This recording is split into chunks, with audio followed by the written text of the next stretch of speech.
We are live. Greetings, everyone, and welcome to our fellowship. Greetings, Chief Yuya. Peace. Ova, thank you so much for being in the space. You are first in line. Yes. All right. Greetings. Savta, you want to say something to people? Just greet everyone as we start off our Sabbath together. I'm just excited about the bill. All right. All right.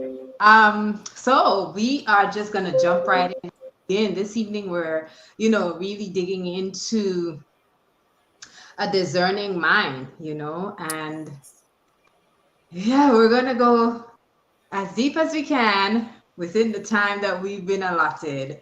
At the Yes. same time, feel free, jump on in and share your ideas. The link has been, pinned to the top of our chat. So feel free to jump in and just get into it and share with us. Come on screen if you dare.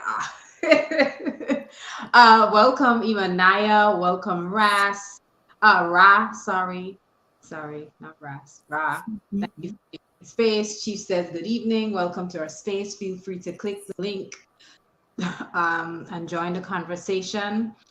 So, yes, we're going to start off and open up our space today with Psalm 27. We're only going to read a short part of Psalm 27, but we always like to open up with that and a psalm or an affirmation.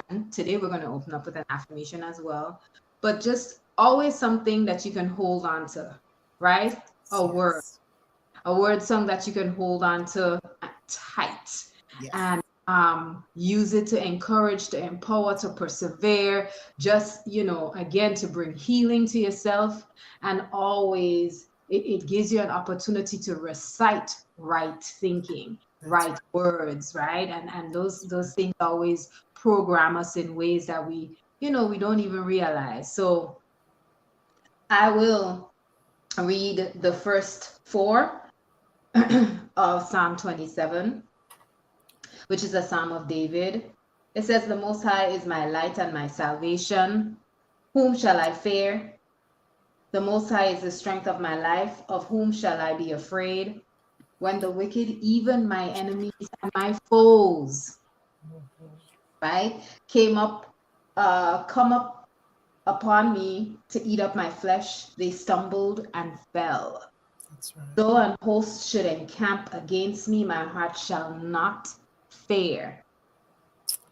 Though war should rise against me, in this will I be confident. Hey, one thing have I desired of the Most High, that will I seek after, that I may dwell in the house of the Most High all the days of my life, to behold the beauty of the Most High and to inquire in his temple. And that one thing may Yes. be wisdom, right? And we need wisdom Yes. for discernment. So, yeah. I Yes. just want to give thanks and praise to the Most High and our Elohim for this space and for covering Chief Yuya and offering a vision and a promise so sturdy and so firm that we all understand. We don't believe, we understand and we know it and we walk in it as we are charged to do and align with that law. We give thanks for Chief Yuya to for the receptivity and the level of perseverance that he exhibits every time walking in that charge that the Elohim has given to him, that space that he has created for us. I give thanks that we are here and we can open up our mouths and share and receive as well in this space. So this is our affirmation for this evening, that we walk away filled, we walk away opening up our strong, giving honor to the Creator with the words we share in this space, and that we are able to receive something that is nourishing and impart it to someone else before we leave. All right, jump on in, Zapta. Well, as you were saying the affirmation and just giving thanks for everything, uh, as we were preparing and building for this, I keep going back to the objective that we have here about the power of right thinking and healing by the way of developing discernment. And discernment is not something that you just get naturally. It's something that develops by being exposed to truth, right teaching, and community. And for myself, I always go back to my covering, Aki Isaiah, who he keeps me in a place where I have to make sure that I think before I move, and I start even think before I open my mouth. And I remember reading again back to Mind Heart Words, where Chief talks about we should think about something 7 times before we speak it. So this is also a way that I'm learning and developing a right discernment, not based on past experience or people outside of the community, but just what we are given and what we are building and growing and developing. So I'm excited about this subject and glad to Yes. see everybody, In coming space. on in. Yeah, I think we missed a few people, but we're just gonna jump in. Let's finish off. Like we want everyone to walk away with that understanding too, that as our new, we are called to judge, right? Uh, but judgment is only posturing when it's done with the intention of just pointing out flaws to satisfy your ego. And that's not my word song, that's Chief Yuya all the way.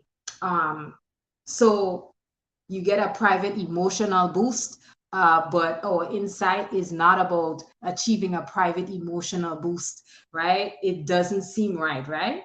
Nah, it ain't. Not right. So tonight it is expected that the insight helps you all and us as well, because we are learning too.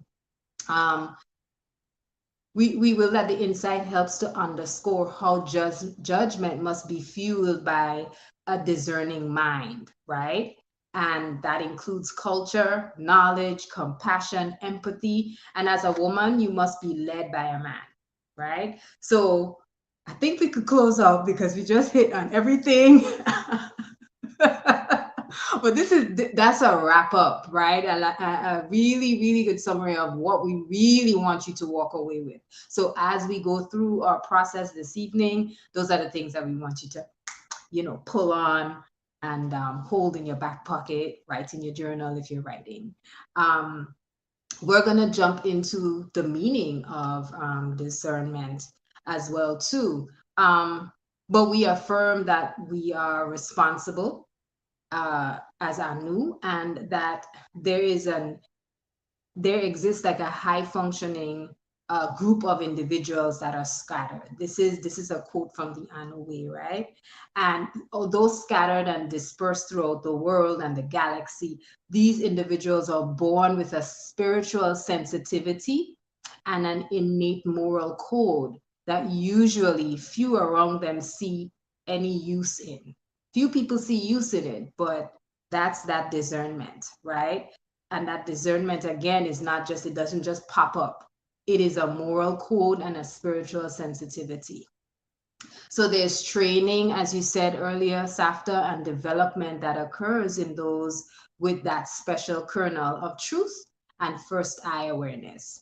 And that's, we're talking to that group of people today, and we're pulling you into the group and the community, because if you're out there listening and you're tuned in and you're saying, this is hard hitting, then you need to go to the New Life Global Ministries website and sign up, because in order, if you are tuned in and the sound sounds like something you need to partake in and be a part of and contribute to, then yeah, there's a whole lot of sharpening of that first eye tool here that yeah, we're You willing know, to share. as we were approaching this bill, these old sayings kept popping in my mind. And one of them was, I remember hearing something about you don't miss what you never had. Right. Right. And I thought, but you do. You do, because I mean, I didn't know how much I was missing because I was just kind of doing my own thing and being, just out there being chaotic as we are when we are uncovered and we don't have guidance. I'm just doing what I see everybody else doing, but I was missing something. And I knew the whole time I was missing something. So when you were talking about, the definition of discernment, I love the way we were talking about how Chief just puts it straight to the point, to see the truth, to see the truth. And when you're out there just doing your own thing and living, the word I want to use is reckless, because that's how I saw myself. I was reckless. Sometimes I look up and I'm so thankful that I'm able to make it this far in my life, because with the way I was living, sometimes I'm like, oh my goodness, how did I get through some of the things I got through, but it was so that I would be here now. And I'm just thankful. But, also with to see the truth, in order to have the ability to perceive and to understand and to judge things clearly, especially those things that are not obvious or straightforward, you know, you do. Again, we go back to the training, the development, the guidance, and I, at this point, after, I think I just passed my 3 year mark within a new, and I'm like, where'd the time go? But when I look at what I've received during this time, it's gone so fast, but I've received so much that, to live without community at this point in my, I don't know what I would do, because as you mentioned, culture, community, the guidance, all the things we receive within a new, having a chief jetna, that, I mean, with all the churches I've gone through, I can't think of all the pastors I've met over my life. I think I've received more in these 3 years than I've received, with my so-called walk through Christianity. So, just pulling it back to discernment, because there is so many layers to your mind being developed. That sober assessment, that really looking at where you're at and seeing where you need to go. And again, we get the guidance, we get that hand, to take us and guide us where we need to go. But we really do benefit. There's really a satisfaction. And it's nothing like the ego that used to be hurt all the time.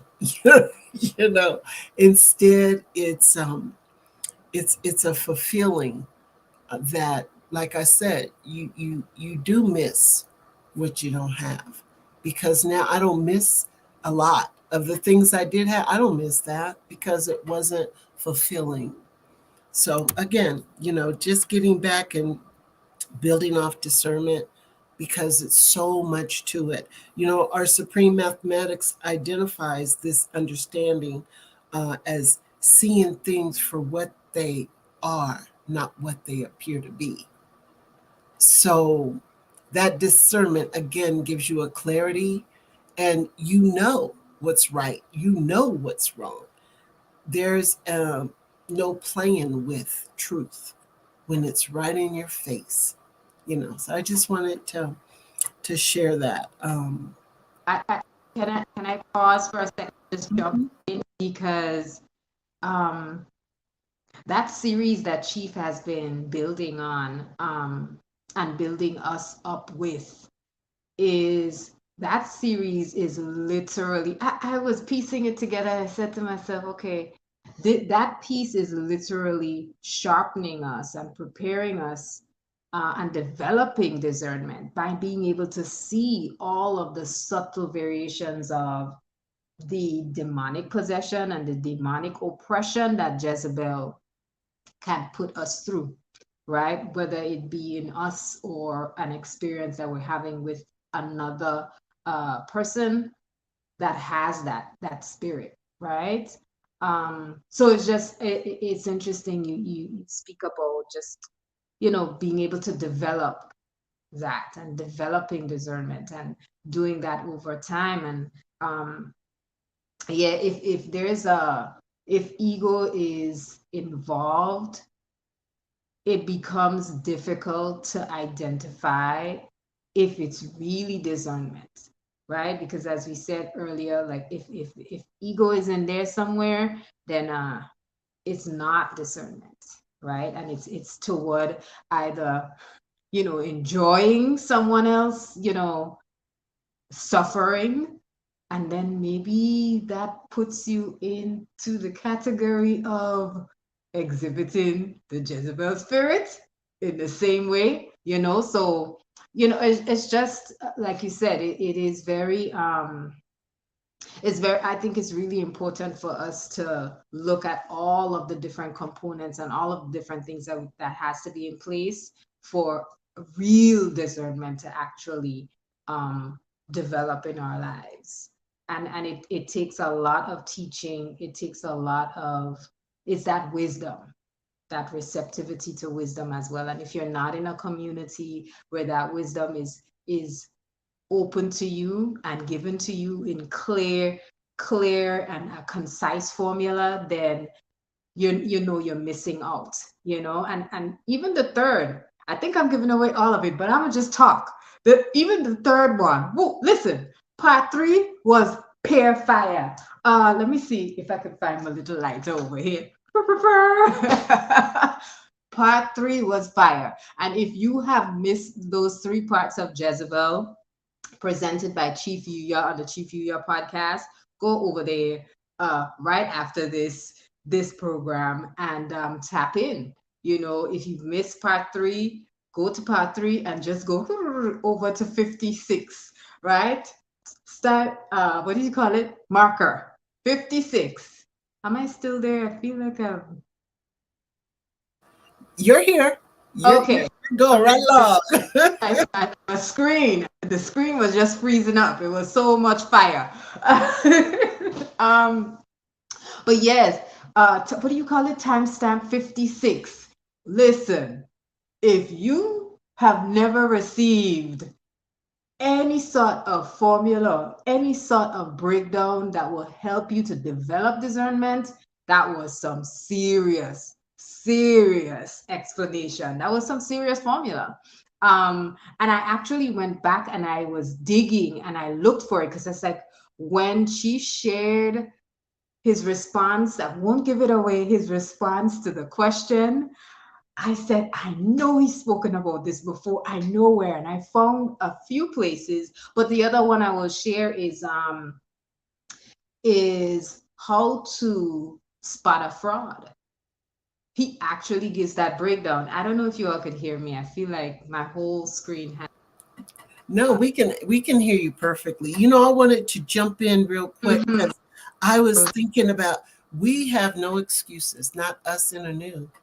We have no excuses. We are given so many tools and information, and no, we can't absorb it all at one time. But to go back and to dig in, I tell you what, I used to be a TV junkie, and I don't have time for things that are not feeding um, my growth and my intelligence, my education. I just don't have time just to be entertained. It has to be much deeper than that. And it's all because of what we're exposed to and given here within our community in a new. You know, when she was talking about the Jezebel, part one, two, and three. And I mean, we're just starting to really get deep into it, but there's no way you can walk away from that information or this information that we're being given without something clicking inside. I mean, even if you don't want to relate, you have to relate because it's going to hit some familiar areas and you're going to think, oh, I thought that, or I did that, and then you can see it for what it is. But Yeah, it's some good information. I think our sister, did you drop off for a minute? I think she's having some technical issues, but again, just wanted to say, greetings to everyone, and glad we're all fellowshipping as we enter our Sabbath together. Um, and greetings, Aki El Karar and Master Minilek, just in case, Ima Akuya, top tier speakers, Achoti Yafe, Alpha Woman, Yakira Eden. Just wanted to say again, thank you for, you know, joining for our build. There you are. There you are. So, yeah, I was just saying how with those three parts of Jezebel, I keep going back over. I think I'm on my fourth or fifth listen to all three of them. And I get something different every time I go. And again, this is all feeding the development of that discernment, because the more you are aware of and know, the freer you are in judging, because now you have a basis and a standard in which we launch judgment from. Like I said, we in the new, we have no excuse. We have been given so much that we have the tools to be able to have discerning minds. So we're going to get into a little bit more. I know I wanted to mention, as we were listening to the Jezebel, the second one talks about Ahab and Jezebel. And one of the things that threw me is how Ahab does not, I mean, this guy is the king of Israel. He's a servant of the Most High. I mean, how is it you let a woman, you know, come in, and she's not of the same faith. She's worshiping false idols or gods, which is a sin for especially the king, but yet you allow her, you marry her. And to me, I'm like, where's your discernment, dude? I mean, what happened here?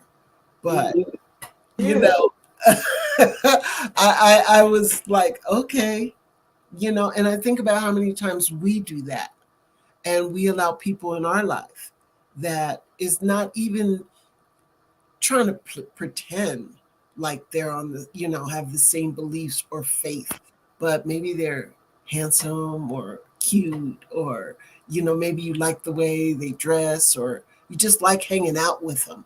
But what is that I mean, and I ask myself that as well. Who do we invite in our space to that causes us? And that was one of my questions too.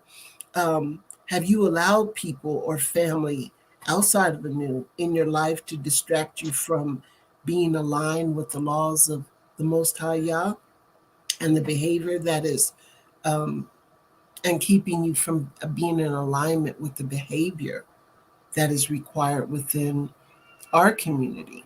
So that's just one of my questions. So while you think about that, Akoti Yafe, I know you were about to say something.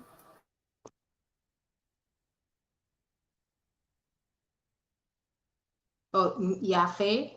Where's Yafe? Let me see if I You know what? I was looking at Akoti can. Yafe. I met I'm Akoti sorry. Wait, Yafe. wait. I didn't know. No, listen. For You a got split me. second, You I got me. paused. Wait. And So I'm you just got me too. here, and I was waiting too. I paused for a minute because a second, a split second, because I said to myself, "Wait, Yafe is probably in the back of the studio, waiting somewhere." Look, no, I Look, was gonna Yafe is start singing changing. blame it on the Look, this. I'm gonna say age. Oh my goodness. It happens. Listen, it happens. It happens all the time. She says Ahab married Jezebel under the direction of his father and mother. Poor foresight and parenting can shake an entire nation. True. Yes, it is true. It is true. It is true. Chief says, and you she done switch the sisters' names up once again. Y'all know Savta always calling us a variety of names. Y'all, she been used to it by now. We we are not used. I Well, am you used to it. you know I that's what we style do. that. Who is that? Look, Where is that's what we do. Sometimes I'm calling one of my youth and I'll call all three of their names before I get the right one. And the right one will be sitting there looking at me, waiting for me to call the right name. no, no, just throw out a name and see which one sticks. Yeah, just any name. Sophia. Yeah. Oh my goodness. This Well, is go ahead. Go oh ahead. no, I was actually going to say, I missed that. I didn't know that he was directed to marry Jezebel by his father and mother. And, like I said, I've been listening to all three of them back and forth, but that is definitely, and as myself as an elder and as some of the as we nation build, that is when Chief said that's poor foresight and parenting and can shake an entire nation. And it did. And it did. His behavior, it sure did.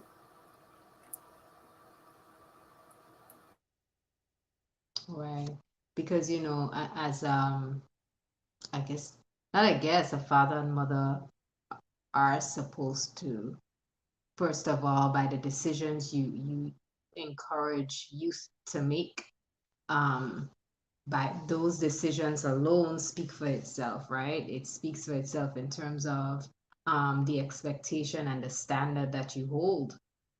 So if that's what's being encouraged by a parent, as you said, like poor foresight, poor parenting, you literally you kill the standard, right? You actually remove the standard, and you let someone else create the standard. And the truth is, we talk about branches and roots. Like, so if this is the man, then that should be the root, and the root is where that who creates the standard for the entire family.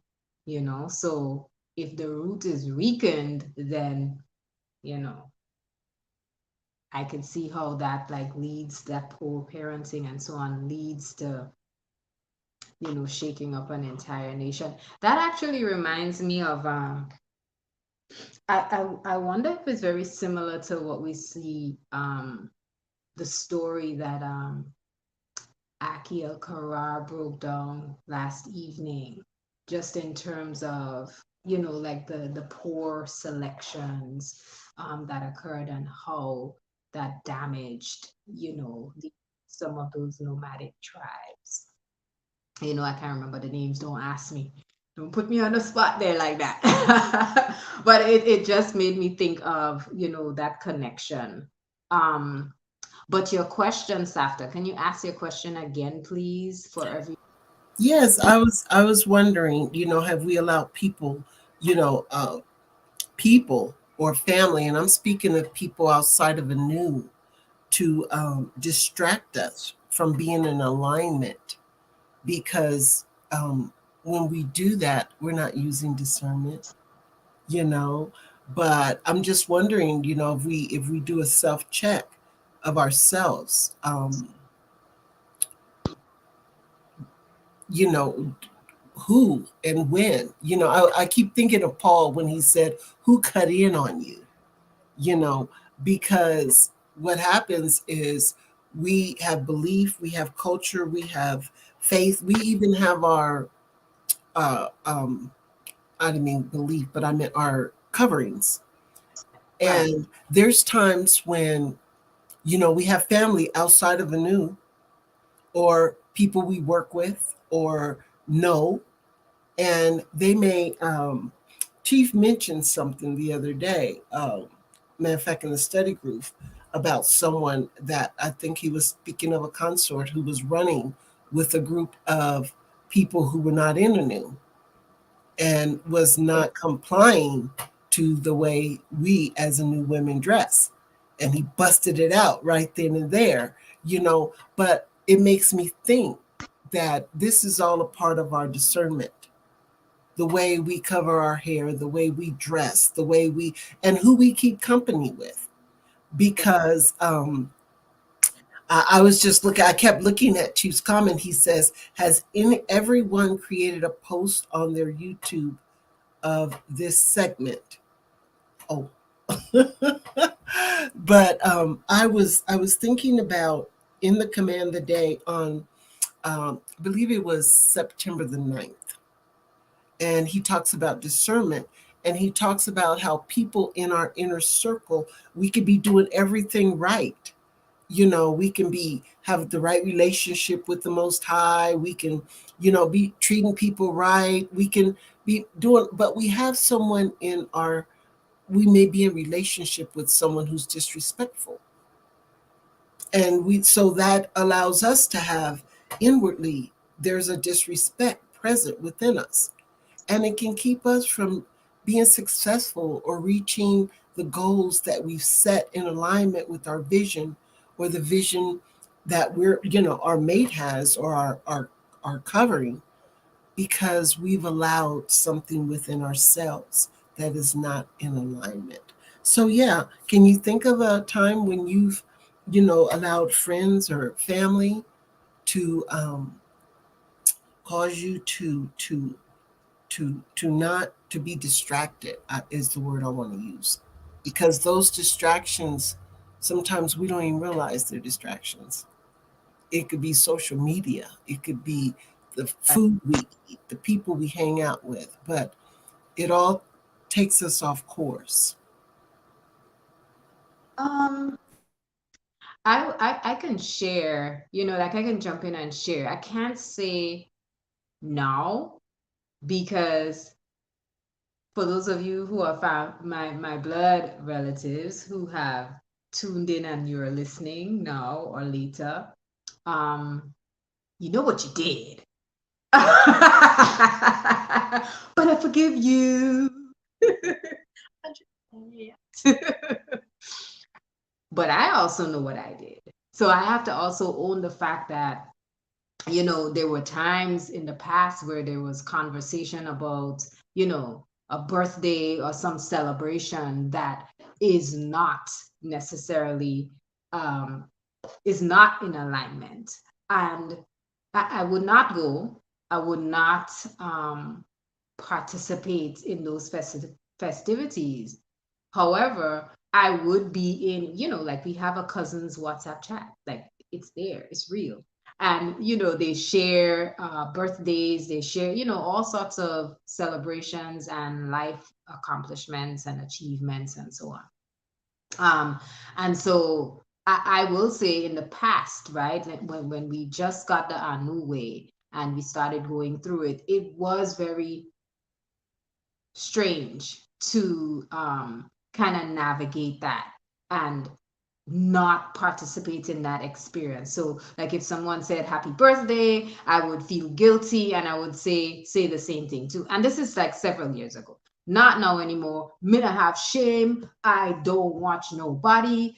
I don't even, you could click send all you want to my thing. I just delete and I keep it going. And the standard has already been set. They already know there's no birthday celebrations. There's none of that. But in the past, yeah, it was difficult, but I chose to be in that space. And because I did that, then I started to realize, no, you're actually becoming accepting of the conversations around what you're drinking for celebration, right? Which is in opposition to the manner of lifestyle and the manner of being that I uphold, right? Because I don't drink myself.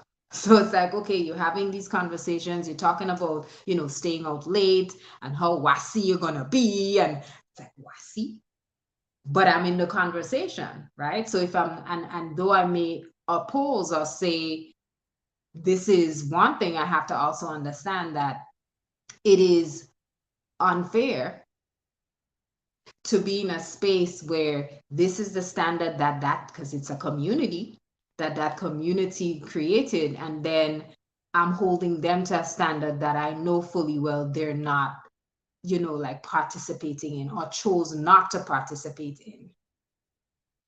So it's, huh? Huh? What? What is that? What? Yes, Wasi. Okay, there's, I can't do Wasi anymore in public. So,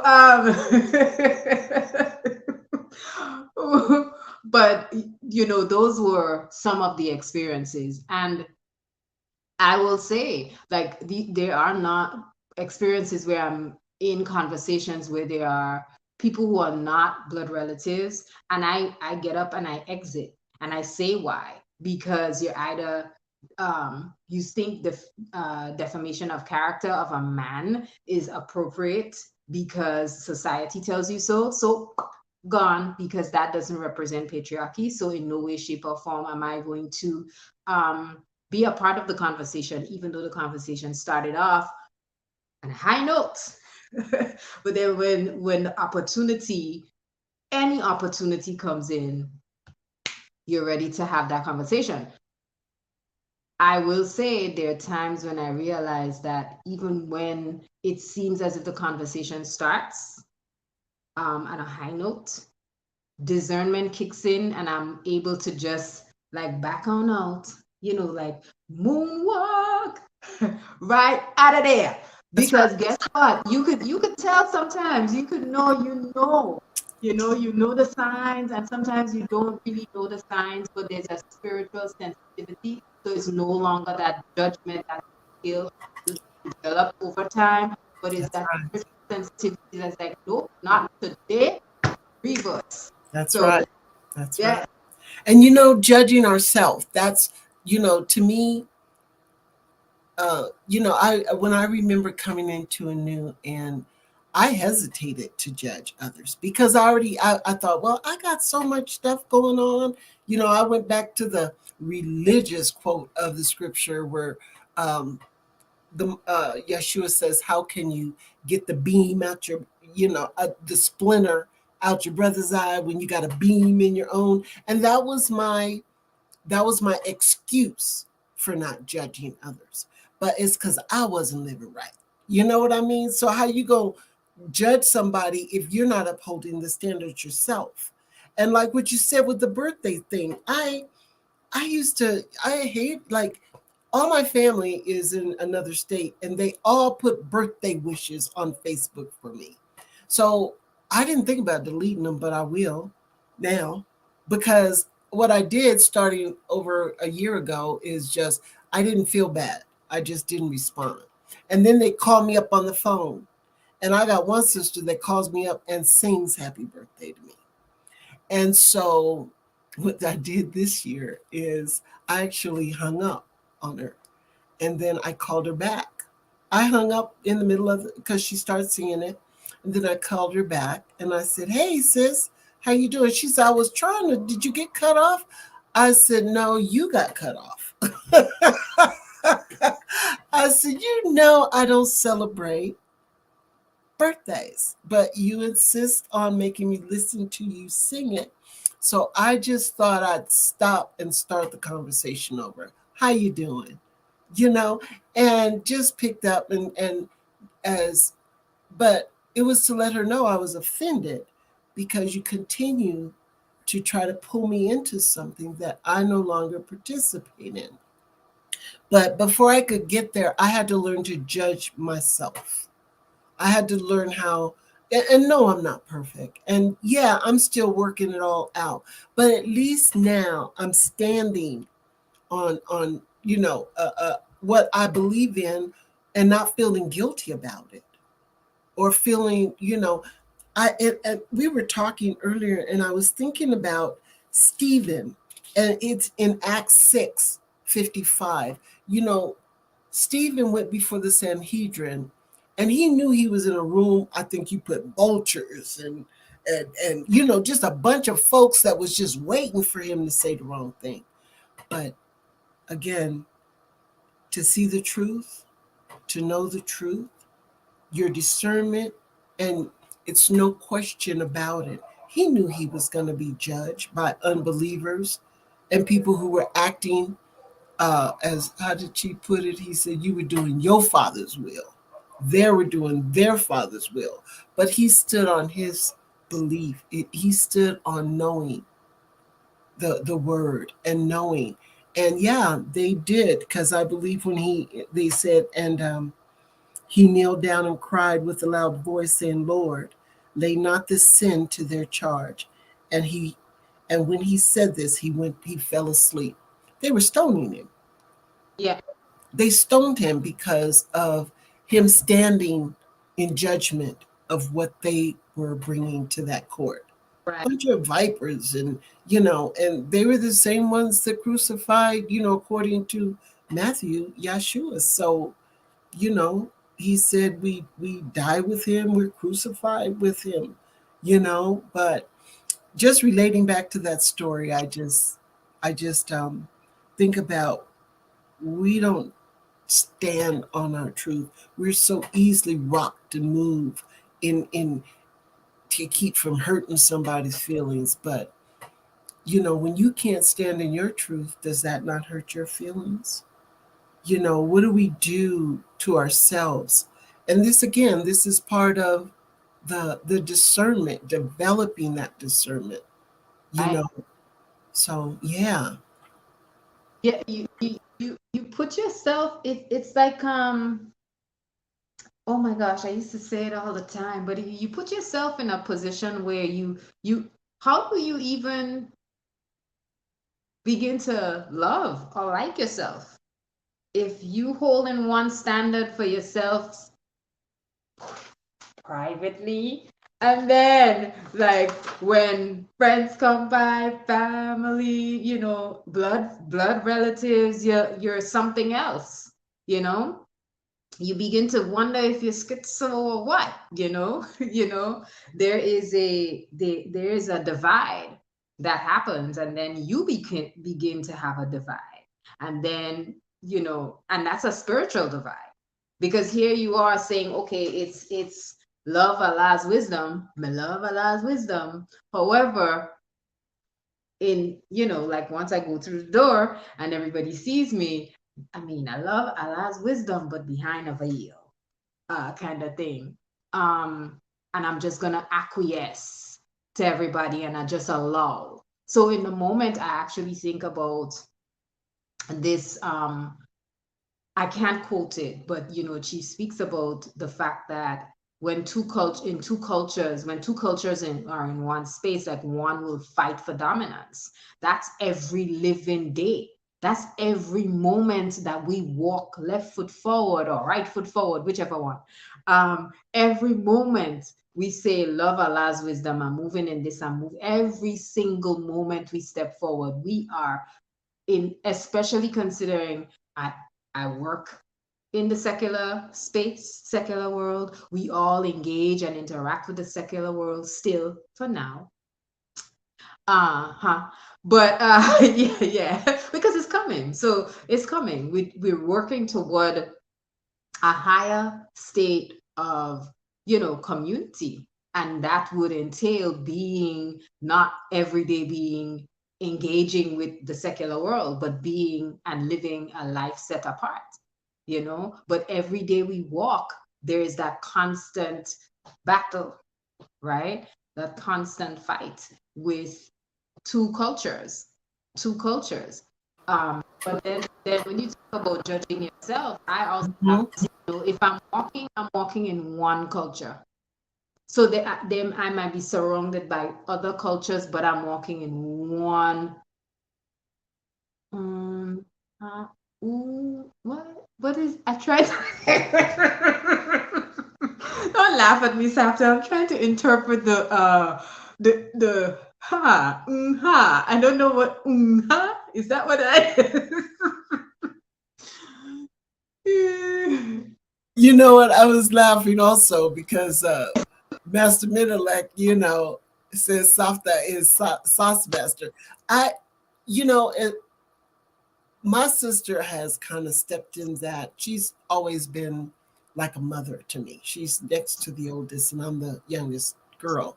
And so it was really hard for me because I always gave her respect and never wanted to hurt her feelings, but enough is enough. I've told you the last 2.5 years that I don't celebrate birthdays.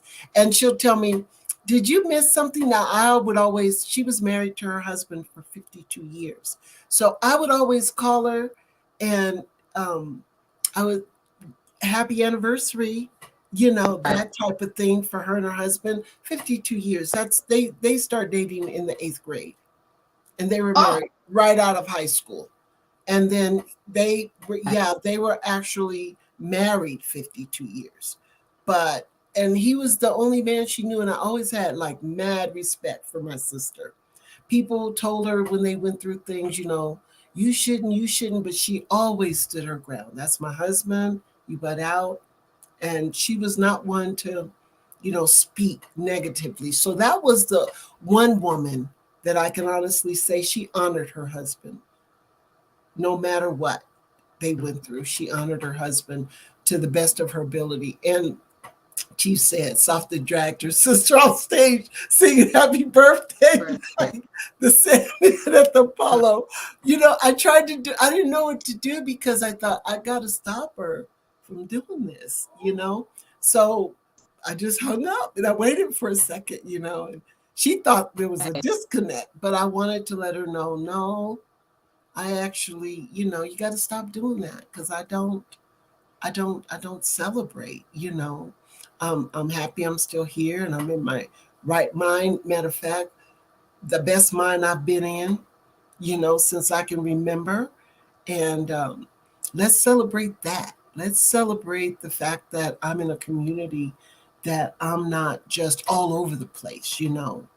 I remember when I got off drugs and she would say, I'm so proud of you. And I would tell her, oh, it's all due to God. It's give God the glory. She said, you had to make a choice. She would always say that. And that would bother me. I'm like, no, give God the glory, and she would always tell me, you had to make a choice.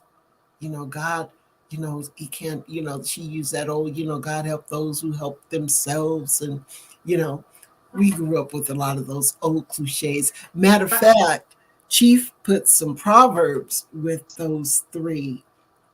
Jezebel. True.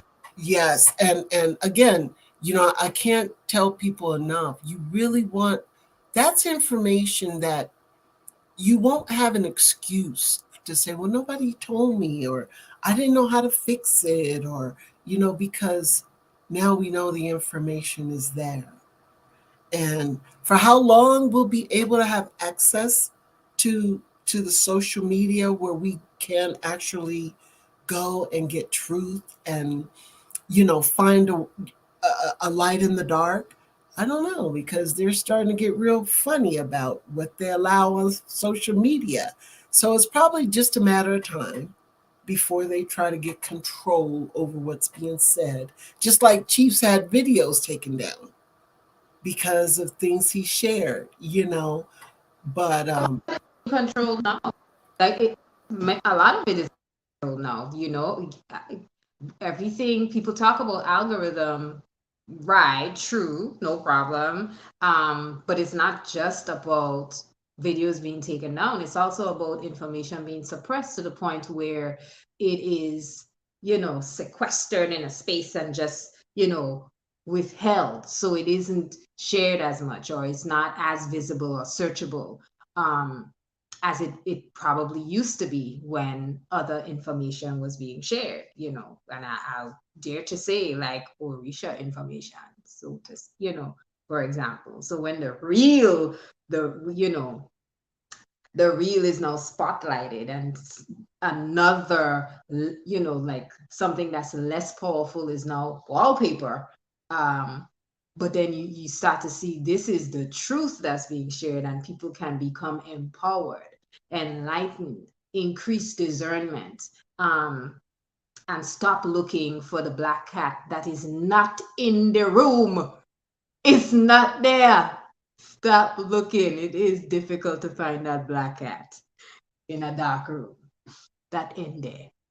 It not You know, there. and I can't help but continue to be. I'm so thankful, you know, and I guess when you find something good, usually you want to reach out and tell your friends. When you see a good movie, you're like, "Oh, I watched this movie and it was awesome," or you want to call everybody up and say, "Oh, you got to go see that." Um, I've gotten that way now, and it took me some time about a new global ministries because life global ministries because it's now I'm like I ran into someone at the store. I hadn't seen her in 5 years. We used to work together. Matter of fact, she was one of my bosses, and she did a double take. I saw her when I first walked into the store, but it was a lot of messy stuff going on, with that I was in a position, a very masculine position in the union as her vice president, and she was very masculine female, very, very masculine female. Matter of fact, when I seen him in the store, she had her husband pushing the basket behind her. And so I kind of like glanced over and I just kind of went the other way. She found her way over to me, and she looked at me and she says, my government name, Arlene. I said, "Oh, hi." And she said, "Wow, you look so different. You look well." And I Thanks. thought, "Thank you." And she said, "What are you doing? You still working for Uncle Sam?" Because she changed to a different. I said, "No, I'm retired, and I'm just part of a very awesome community." She said, "Well, what's that?" And I told her, I said, "Well, it's a New Life Global Ministries." I said, "If you go on the website, you can find it. Our Chief Jetnaz, Chief Yuya." And before I would have just said thank you and walked away, especially it wasn't like I socialized with her, but I thought, you know what? Not just the people we love need this, but the people who we know are hurting or broken or, chose to be misled or misguided, whatever.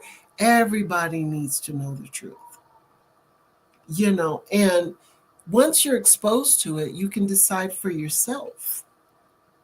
You can discern if it's truth. I think I see we have a guest. So I'm gonna invite the guest and add the guest to the stream. Oh, Peace. Peace, Chief. Shabbat shalom. Shabbat shalom. Yeah, that was a beautiful story. Yeah, I was just making sure that the back end worked because I know you had posted the link, and we have all these people in the who are watching, and I just wanted to make sure they understood and knew that they could click the link and come on in and give some energy and some support and some love to you two wonderful sisters who are doing this work. So I just wanted to make sure it was. I thought maybe it wasn't working. So I just wanted to make sure it was working. Yeah. thank you so much for testing it out. Thank you so much. I was wondering if it was working too. Sorry, no. Chief Jegna, Chief Handyman, head custodial engineer. This is what I do. You No. know. So yeah, I can't wait to hear because sometimes in the chat you have to catch up to it and it kind of breaks up the rhythm of what you're sharing, as opposed to real life organic exchange, you know. But while I'm here, I guess I'll share a little bit on my take on tonight's topic. I think it's a great one because it's how you pull power. You can't pull power without discernment because by the very definition of the word, discernment means to separate. When you're discerning something, you're pulling it. It literally means to pull apart. You're pulling something apart. So the only time you can ever get to a place where you can manifest the elemental realness of yourself as a spiritual woman or as a spiritual man, the only time that ever happens is when you pull yourself apart from the fake woman and the fake man. So you have to discern yourself first. Sometimes you may do certain things or you may have a certain kind of reaction, or like Savta was talking about being in the supermarket and running into someone who only knew one dimension of her. And in that moment, she had to decide, I could just be this person because I'm gonna be talking to you for about 2 minutes, then I'm gonna go about my life. Or I can pull myself away from that false identity, present my real identity, and then exercise who I really am in this moment and bring my true power in this moment, because that's the only way we can heal. That's the only way we can heal other people. That's the only way we can inspire people. That's the only way we can demonstrate any level of spiritual growth, when we're able to discern ourselves, separate ourselves. When you get that happy birthday call, you say, oh man,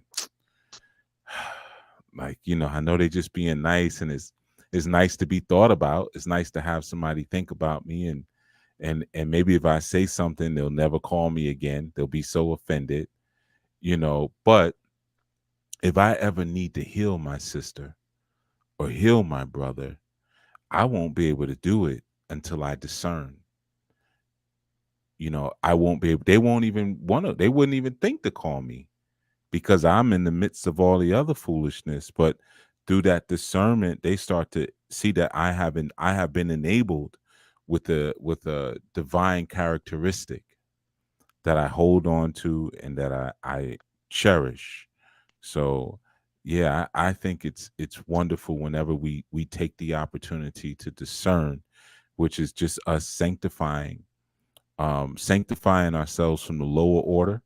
Because either, y'all were talking about the Jezebel, and like I shared, we're going to get into more solutions going forward, but you only beat that kind of spirit through spirit, because when you're so focused on the body and your anger and your feelings and your guilt, and even your earthly attachment, well, this is my sister, this is my brother, I should at least do this, I should at least do that. That's what you do, right? That's what you're supposed to do. When you're so focused on that, you sink. That's a sinking, because you're going down into your body. So the only thing that happens there is you just sink further and further into your flesh. And there's all kind of other things that come along with that. It's not just the guilt, but it's also the demons. It's also the sin, because it's all associated with the flesh. As opposed to, like when they go high, they go low, you go high. I think Michelle Obama said something like that once, right? you know, um, when they go low, you go high. Well, what is high? I go in the spirit. I'm going to defeat you from on top. And what happens is the more you put your energy there, that's a discernment. I'm going to discern to go up, because now I see the level. Oh, you coming to me at a level 4. No problem. I'm going to go to a level 7. You know, and if you want to keep doing this, you're going to have to raise up. I'm not going back down there. So no matter what happens, you're going to end up getting some healing. If you chase me, if you want, you're going to end up getting healed. So as you go up and you get further away from the flesh, that's where your actual power comes to defeat that type of thought or that type of spirit, as opposed to feeling, man, how am I going to say this? I feel so bad. I feel guilty. It's, coming up with all kind of tricks. I'm gonna turn my phone off on, on Thanksgiving. I'm gonna turn my phone off on Christmas Day and all these different things. No, just commune with the Creator. Go higher in the spirit. And if people reach out to, hey, it's your birthday, then, oh, you know what? I'm communing right now. You want to do some affirmations with me? You see, we could do that. Let's go there. you know or I'm doing this, I'm putting some bags together for a charity event that I'm doing. Well, I wanted to kick it with, well, come on, help me put these bags together. Because that's what I'm doing, you see. So chase me up here. You see. So yeah, I just throwing my 2 cents in before anybody else dials in. Yeah, Thank you. It's absolutely. you thank you so much. It's replacement behavior. It's replacement behavior, and I like that. I don't have to like it, of course. I will say though, it's like instead of the, oh, I don't do this, I don't do that, it's like this is what I'm doing, right? So when you say go high, it is like yeah, leave all that stuff down there. Don't even like go high. Move to the next, right? And the next would be, well, what are we doing? What am I doing? You know? Um, yes, I'm gonna Yeah. In other words, invite them to my party. I don't have to go to their party, but I like that too because I felt bad because I didn't know a different way at the moment, to not offend. But I'm thinking, well, you know what? I'm offended because she knows how. But that's a much better way to say, well, I did. I invited her. I said, I do have a lot to celebrate. It's just not a birthday. You know, she's known me always to drink and smoke, and I don't do any of those things anymore. I'm celebrating that because I have better health, you know, and it's not because of a birthday. It's because of who I'm in communion with. It's because of, something I found. So, I appreciate that, Chief, because my family knows that they knew me to be the church goer. I mean, Sundays, Wednesdays, Saturdays, and any time in between we had a church event. But and not that my life outside of church changed much. um, I wasn't receptive at that time. Now they know that, what is she doing? Because she don't do this anymore, she don't do that, and she don't even wear her hair out anymore. So now is the time to where, and I don't say much, but I do see that they do come and they're kind of tiptoeing into it, but I give them as much as they ask for. I sent all my family the new way. I probably should just print up a whole case of them because I send them out, on a regular basis. And yeah, that's really yeah. When they go low, I go high, and just invite them into my space, and not be pulled into theirs. So, Toda for that. Thank you very much. I appreciate that. You're more than welcome, Savta. I appreciate the opportunity to give it to you. And, just, I know, Savta, Achoti Moreyah, you got your finger on the button. You're about to do something. You going to comments or something? I'm actually adding two additional brothers who came into the Oh, space. okay. They're coming in. All right. Okay. But yeah, I just, wanted to throw something real quick. It's so important for that to be present, for that energy to be present, because in our Hebrew we have the word bina, and some may be familiar with the term bina. When you look at the Kabbalistic tree of life, you have your top leaf, which is Kether, and then you have Chokma and Bina, wisdom and understanding. And the thing about it is that Bina is actually a feminine Sephiroth. Yeah, it's actually female. Mm. So the idea of Bina means to be able to distinguish between this thing and that thing. Like that's a deep divine quality, to be able to distinguish between this thing and that thing. Babies don't even come out being able to do that right away. That's why you usually, the mother, you want to keep your face about 8 inches away from the baby's face, when they're first born. That's their range of perception. And at a very young age, they can recognize their mother's face if it's 8 inches, within a day or two. It's pretty fascinating, right? So they'll know the difference between their mother's face and somebody else's face. But it's because the mother has bestowed that bina into them, that ability to discern this thing from that thing. So it's just very interesting, what you were sharing in terms of that, because it's a thing we need to have come off you sisters. That's something that we call it, it's the intuition. And that intuition is important because, like Yahweh Shai spoke about, there would be people who would come in sheep's clothing, but they would be wolves, as sheep, and the thing about it is that you won't know you got it. We share sheep. And when we share those sheep, we see like, oh, this is a sheep, you know. And sometimes you might have a wolf in your midst, and man, you better take out them shares. You better see what the heck that is.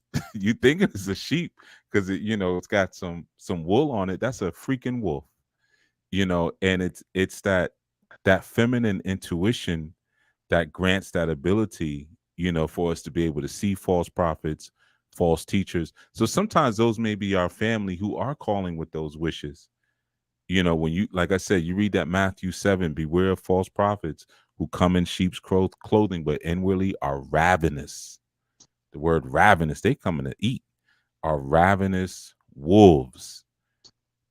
So sometimes we even may not see that, but that's the discernment that Solomon asked for, to be able to see like, man, what is this thing from that thing? And like when he said in First Kings, give your servant an understanding heart to judge.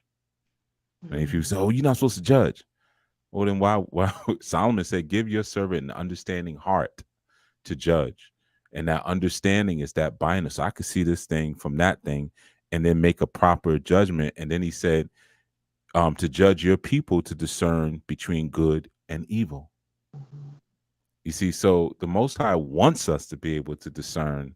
It's a part of our laws to be able to see this thing from that thing, and it begins with feminine intuition and discernment. It starts with the woman. It starts with our mothers. Yeah, so just sharing that. Thank you. Give thanks. Peace, everyone. Yeah, Shabbat Shalom. Can you all hear me? Shabbat Shalom, brother. Yeah, I know no one responded. I know. Shabbat Shalom, brother. All right, I'm just making sure. There's a different device. Yeah, they weren't very inviting. That's all. I know. Put up the link and give thanks. Warm welcome, Chief. But yeah, I just wanted to touch on. First of all, thank you, sisters, for what you were sharing, and this topic is really. I struggle with this topic a lot when I was making changes that, like Savta Ahava was saying, you make a change and people don't respect it, and it first started with me just eating differently. I was like, this isn't working with my system, but at the same time, I didn't know what to make, and I didn't have anyone around me who was willing to like experiment to help me make healthier food. So I had to like cook for myself, and learn how to make this stuff and trial and error. And while you're going through your trial and error phase, that's when the people who want to disrespect you, they love being around you because it's free entertainment, right? So watch this, you gonna burn that. Like you don't even know you're not supposed to use all that oil. You frying sweet potatoes because you're gonna burn it. Watch it. But after a while, you start to get the hang of it, and it's not fun anymore because what you're doing is different, but it's also working, and they can't figure out how to make it work because of the trial and error that they may have to go through. Right. And I think sometimes too is a lack of discernment on their part, and like Chief was saying earlier, you have to help that other person to understand that who they're looking at is not who they think they're seeing. And when that lack of discernment comes through, you gotta, like Chief was saying, you gotta separate yourself. You gotta make it clear that, like, you hung up on your sister.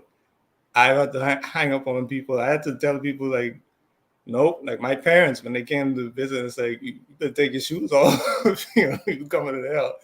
And my mother used to joke about it, but she would joke about it with other people who she knew who had that same rule. And she was like, yeah, my son does the same thing. You got to take your shoes off and you go in his place, So at first it's like I I can't discern this from I think Chief had given, I can't remember which segment, but Chief, you were given the example of some people who are always starting stuff and not finishing them. I may decide I want to be a dancer this year and then I quit. Or I decide I want to be an actor and I quit. I decide I want to start a business, don't follow through with it. I may not be able to discern this new decision or this thing you say you're committed to from all those other stuff that you started and didn't finish. Maybe you're going to start this and not finish either. So I might not pay it any mind and just like, whatever, it's just a phase. Until you start setting some hard boundaries, it's like, whoa, she just hung up on me. You gotta, I used to do that to, anyway, I used to do that to sisters when I was like a teenager. It's like, you just hang up on me? I don't know, it sound like this, click. you know, but you learn to set boundaries. And when you set those boundaries, people realize, oh, I gotta be careful because last time I was here, I did something I wasn't supposed to do. And there was a response to me doing what I wasn't supposed to do. It wasn't like I could just get away with it. And if someone stopped me in my tracks, I could just tell them it wasn't a big deal. This isn't that kind of environment. So let me make sure I move with a different level of respect. And even in that, they're much more respectful from interacting with you than they would have been if they didn't. So the more they're around you, the better they're going to get. And that's a level of discernment as well that they may learn, because it's like, oh, so-and-so is in this space. Let me make sure I'm good. Or if I know if I wear this thing, so-and-so is going to be at the party, or the family reunion, or whatever it is, they're going to be there. So let me make sure I don't wear no short skirts. Or I know you're going to say something about my wig. It's like, yeah, because you knew it when you put it on. But yeah, man, it's just your presence helping people to respect themselves. Like, I think it was Chief, might have been Akizat, might have been Chief. Say you gotta look again. Respect is to see the source, right? Or to look again. And you look at yourself again and certain people in the room, like, let me make sure I'm right before they say something, So I just wanted to add that to the build. I'm done. Thank you, Master Manila. Aki Alhara, you wanted to jump in? Yeah, peace, everybody. Shabbat shalom. You know what I'm talking about? Well, for me, it reminds me sometimes of, because for those that don't know, when Cheese talks about his old segment about checking we mails, it was me to ask the question, right? So I took it to heart, because I totally forgot about the question. But but I always remember you saying, check the little boy inside you before you try to check anybody else.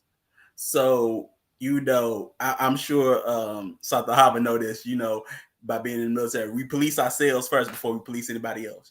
You know what I'm talking about? And usually when it comes to having that discernment with family, because or anybody, some just seek to cannibalize you in certain type of ways. You know what I'm talking about? And you have to set those boundaries, and have them not cross it. Now some, at least from my experience, I guess I'm that type, a little bit, where they know, yeah, don't mess with them. Therefore, I don't get, the calls to come hang out, or the calls to come do this or come drink, because they know I ain't gonna do it, and I'll explain it because I'm the one, that can explain things. But I think, it's like Chief was saying, you want to have that wisdom to discern, like Solomon, man. Because there's things that you may not pick up on. You know what I'm talking about?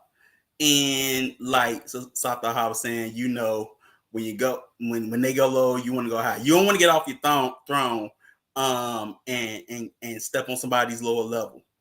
And for me, it's sort of been that it's been hard because I'm tough. I ain't scared of confrontation. I'm about that action. Let's go. That I know it's a down doing myself in this service. So yeah, so that's I guess that's where it comes with check the little boy inside of you, because little boy be like, okay, well, let's go. I'm here. I'm the one. You know what I'm talking about? So that's all I got to share. I'm done.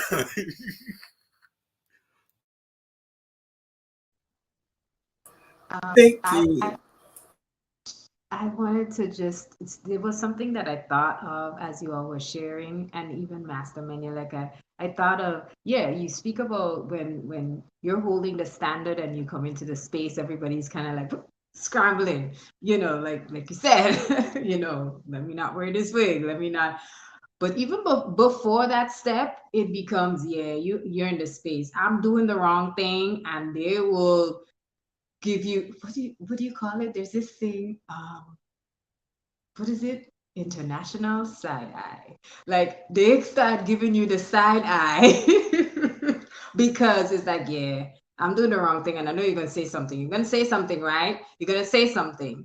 And it becomes it becomes very strange. It's difficult. It's almost like they're trying to make you feel guilty in a sense, right? But eventually, after holding the standard no matter what, there has to be an acknowledgement that, yeah, no, this standard is not shifting or budging or changing for nobody, right? And you stay on your square, and that standing on the square means that everyone else actually learns from it. And that's part of what we're charged to do, and I'm not just saying it, okay, because we're charged to do it, but I think it's beautiful to be able to move that way and then watch how that ripple effect begins to augment everything, in our space and in our environment. And I know that's part of one of what we envision. We do envision to actually support the environments and neighborhoods around us, right? We're supposed to make the places where we live better. And I think about that in terms of just down to the environment that we walk into, or the room, So that's what I thought of as you were sharing, Master Menelek. And Shabbat Shalom to you, Ima Yakira Eden. Shabbat Shalom, peace, greetings. Greetings, everyone. Shabbat Shalom. I'm going to say it a couple of times. Peace, look up. You did feel welcome here. How you? I'm good. How you, Mama Dern? How you doing? How you doing? I'm good. How you, Mama Dern? My daddy good. Everybody good. I just said, let me answer the call and get on the main line. Okay, so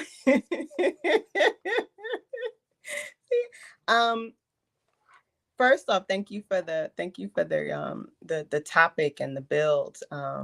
I was putting a few things in the chat, but as I was listening and like getting myself together to come on camera, I was thinking about, how our discernment empowers us, especially as Chief was laying it out, right? Like it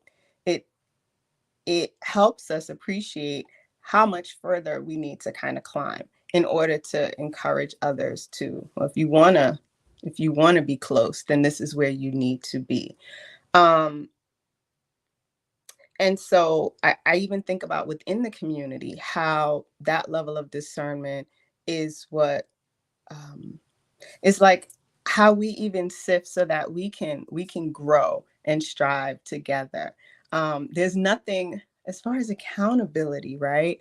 And truly being a reflection of the culture you're living. I know earlier you were talking to Coach Moreyah about living one way in private, and then, you know, when blood relatives or other people who may have known you, a different version of you, even if that's even still a you identify as, when they come around, you may shapeshift, and become something else.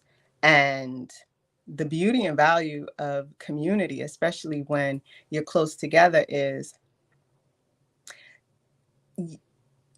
if you're doing that, you're probably not going to want to be close. That's what I'm going to actually say. So that's a nice way to kind of discern what's really happening, because you can only pretend but for so long when you're in close physical proximity to your sisters and your brothers, particularly if you are, you know, as a woman. Of course, that's the only way I can speak from. You have headship. We all have headship in Anu, and so there's already an expectation and a standard, and everyone within the community knows what that standard is. I was actually, when you were sharing, Achoti, Moreyah, I thought about what Chief shared in the, I want to say it was the first Jezebel, the first podcast where he speaks on Jezebel, and he mentioned Elijah. And oh, is there something down there? I don't have my glasses on, so okay, I was about to say I'm not gonna know what's happening. We see you, so it's fine. Okay. It just reminded me of that charge, you know, that international side eye. It was when you touched on that. We don't always have to be the bullhorn, right? Our presence alone speaks to a level of, you know what it is. That's you know right. What's acceptable, and you know what is not acceptable. That's right. When I'm in the space, right? So there's like that vibration it's there. Like we know it's arrived. Yes. That's one piece. But then the other piece is, I don't have, what does y'all say? Right? Like it's not a matter of what I say. It's not a matter of, even if I'm, you know, being addressed by a female, it's a matter of, well, what did you receive the word as? Or what did your head instruct you to do? Oh, you have no head. Okay. Conversation done. Yeah. So yeah. It's like that, actually, when I think about it as I'm listening, that's empowering. That's to right. Be able to have, you know, I wouldn't say mastery over discernment, but to just be able to allow the level of discernment that we the Anu womb received through headship and instruction and light, to kind of say, okay, what was I told to do? That's right. Do that. Do that. And yeah, those were some things. I had a scripture, but I'm gonna mute out. I'll stay for a little while, and then I'll come back. Okay. You know, I just wanted to add on. That was perfect. You know what you just said. You should take your glasses off more. I think your brains went on. You know what I'm saying? Brain went into high gear. You were dropping it, and low put it back. I can't see. I gotta feel. I can't. Yeah. Oh, did you say same thing about me? So I'm like, okay, I'm good. You gonna put your glasses on, right? They make you smarter, mommy. You think it's all the blood rushing to your eyes. Yeah, it must be that. You hit all of the right points on that one, man. Because the reality is that the Creator wants us to, like you said, like what does Yah say? If you are not applying the word of Yah to your life, then yeah, like you won't have discernment. So it becomes difficult to have conversations with people if we're not applying the same thing. When you read the 5th chapter of Hebrews, and it says, everybody who partakes only of milk is not accustomed to the word of righteousness, for they are an infant. You know, because solid food is for the mature. That's right. And That's those who practice have their trained senses to discern good and evil. I'm paraphrasing the scripture, of course, but that was what was said, right? So if if you're constantly like taking this in and applying it, even Psalms 119, it says, let me cry before you, O Yah, give me understanding according to your word. Right. So you have this constant like call of like, right. let me use this to guide my life. That's Let me right. use this to put myself in order. And once that's done, then that's where your discernment comes in, because now you have a living truth inside of you. It's alive. And you're able to distinguish when somebody is coming with something that's death culture as opposed to something that's life culture and connecting to the life inside of you. And it's interesting you also brought up the Jezebel segment, because there was a scripture in Revelations that I spoke about in that scripture where it speaks about, you have allowed this woman Jezebel, who calls herself a prophetess, and she teaches and she leads, and my bondservants stray so that they commit acts of immorality and eat things sacrificed to idols, right? So that was an admonition. It's like, how dare you be led astray? Because it's like, because we have revelations now. you know this isn't the beginning. So after all this teaching, you see, after all these experiences, matter of fact, I even made myself flesh and went through all that bull crap that I had to go through, and you still falling for the okey doke. How dare you disrespect me like that? And that's why it even says, my people are destroyed for a lack of knowledge. And if you have rejected knowledge, I will also reject you from being my priest. Since you have forgotten the law of the Most High, I also will forget your children. Like that, if that isn't, of course, we read these things and we say, well, God doesn't have feelings like that and stuff like that. Well, prove it. Because if that's not a statement like, you son of a such and such, how dare you? I've given you all this knowledge, I've given you all this wisdom, and you reject it. So you know what? I'm going to reject you. And matter of fact, don't even bring your children around to me. By the time you figure out that you threw your life away and you try to tap on your grandchildren's shoulders, and, hey, well, maybe you can get it. I'm not going to let them eat either. Because if you were living by this word and applying it to your daily movement, you would have known what you should do from what you should not do. And the fact that, and it's so deep, I mean, the things you're saying, because it goes even to my role as Jegna, when sometimes people ask certain questions and I say, I know you ain't been listening at any point to anything we've been talking about, because you still at this point don't know what to do from what not to do. The basics, you get people, they have a problem with somebody and they say, man, yeah, man, I'm having a problem with such and such, man. I want to talk to you about it. How long have I taught you about conflict resolution? We got a whole process. Did you read? No, man, I ain't read it yet. What? You haven't read it. But I'm saying though. Yeah, but I'm We saying read though, for I could you. just run it down to you real quick. Let me just run it down to you real quick. So that's an example of that, man. Like, you're not even applying these principles to your life. So now when you can't, that's what I said, I will reject you from being my priest. You can't be around me. I can't have you around me, because you don't even have enough respect to take what I've given to you for free. Like, the Most High is giving you knowledge for free. Like, here, take this. This is how you get down. This is how you farm. This is how you build civilizations. This is how you handle money. This is how you handle marriage. These are the foods you eat. These are the foods you don't eat. Here, I'll just give it to you for free. I'm gonna hook you up. You ignore it, and everything goes haywire in your life. And then you expect to stand up one day. So of course you gotta call yourself a prophetess or a prophet. You gotta give yourself the title, because the creator's not gonna give it to you. You blew that by rejecting knowledge. And now, like it says, my people are destroyed for a lack of knowledge.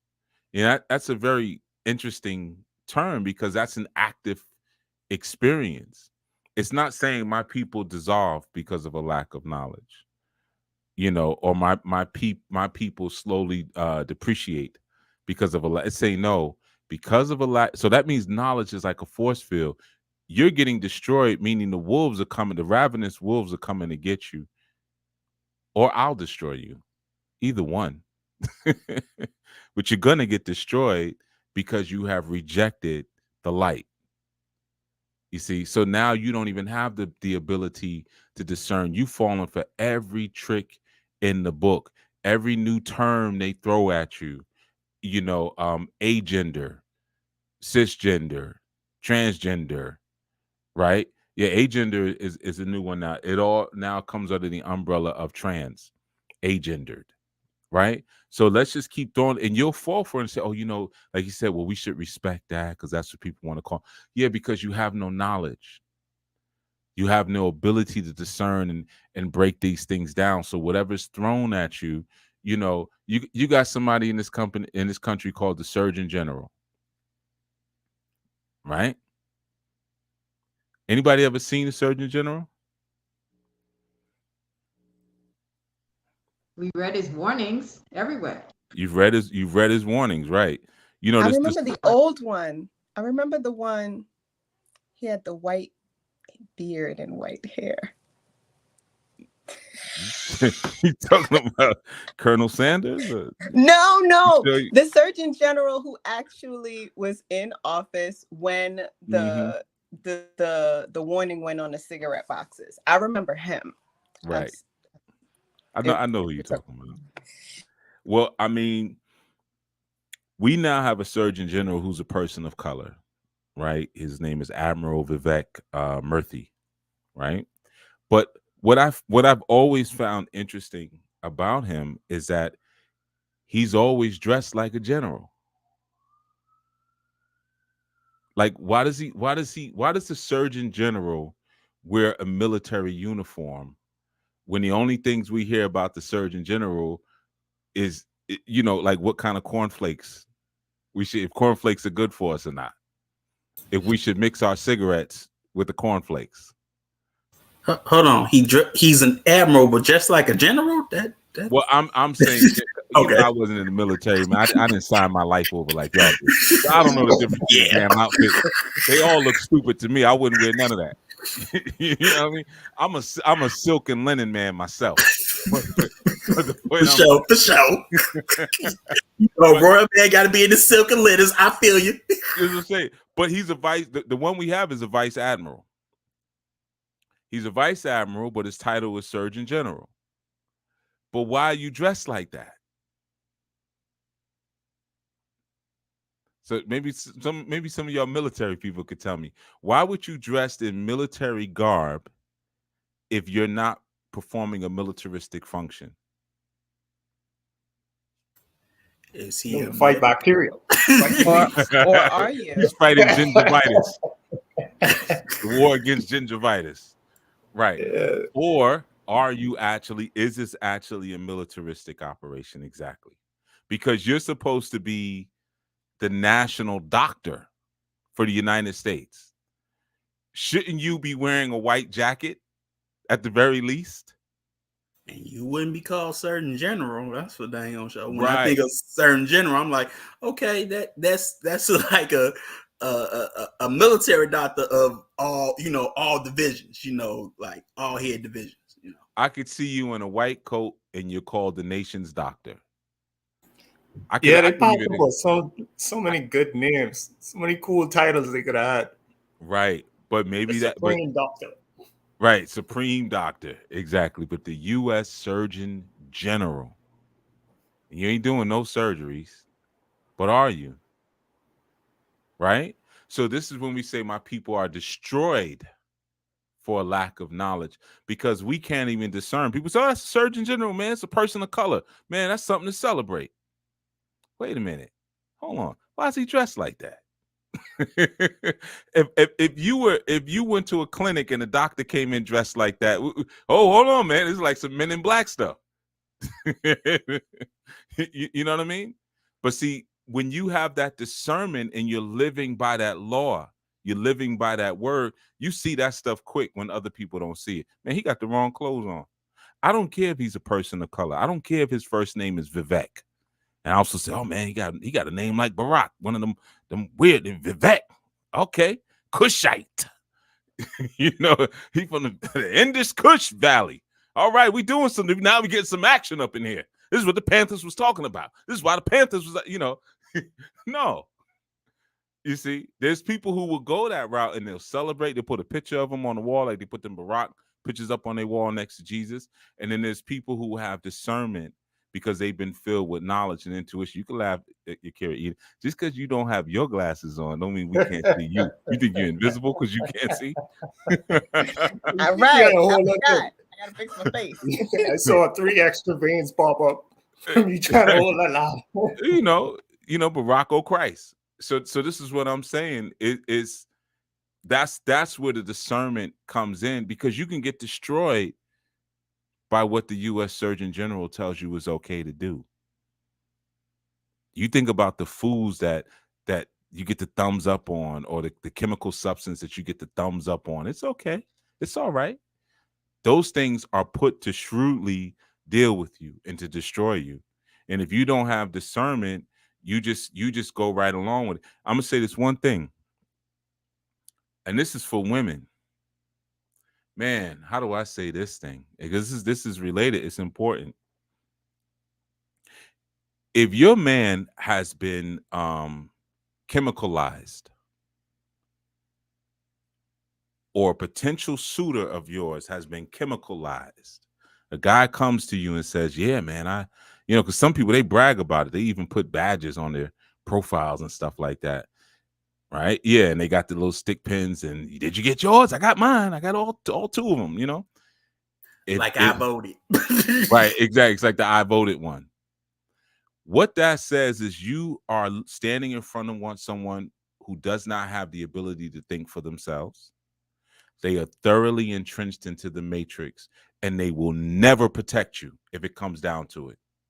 Because if somebody comes knocking on your door and says, we need your wife and children, they'll say, okay, honey, it'll be fine. It'll be fine. I'll call you. I'll follow you in my car. It'll be fine. That's what you're looking at right there. You see? So that's the destruction that comes because of a lack of knowledge, because of a lack of discernment. And when you see things like that, you should discern what that is immediately. Just like when I meet sisters like that. And yeah, I'm chemicalized. Oh, man, I ain't messing with you. Nah, man, because you will hand my children, you make my children New World soldiers, New World Order soldiers. Here, you can have them. Because you done already gave yourself over. You done already made it clear that you're in the matrix. So for one, you're going to tell on me, yeah, my husband's down there in the basement building something. I don't know. And he's just keep growing his beard. His beard is just getting longer and longer and longer. I don't know what's going on. He's got that long beard and he got a bald head, but he always got his hair wrapped up. I don't know why. And he down there just banging and building something, So you be married to someone like that, man. Your children might, yeah, my daddy's in the garage. I don't know. He's in there doing something that's keep smoke coming out of this. You could be in there building the little dummy a go-kart. So these are the things you got to look at, because that's the discernment part, and that's the destruction part because of a lack of bina, or a lack of discernment. But it starts with the woman. If the woman can't discern a proper man to be with, everything's screwed up from that point forward.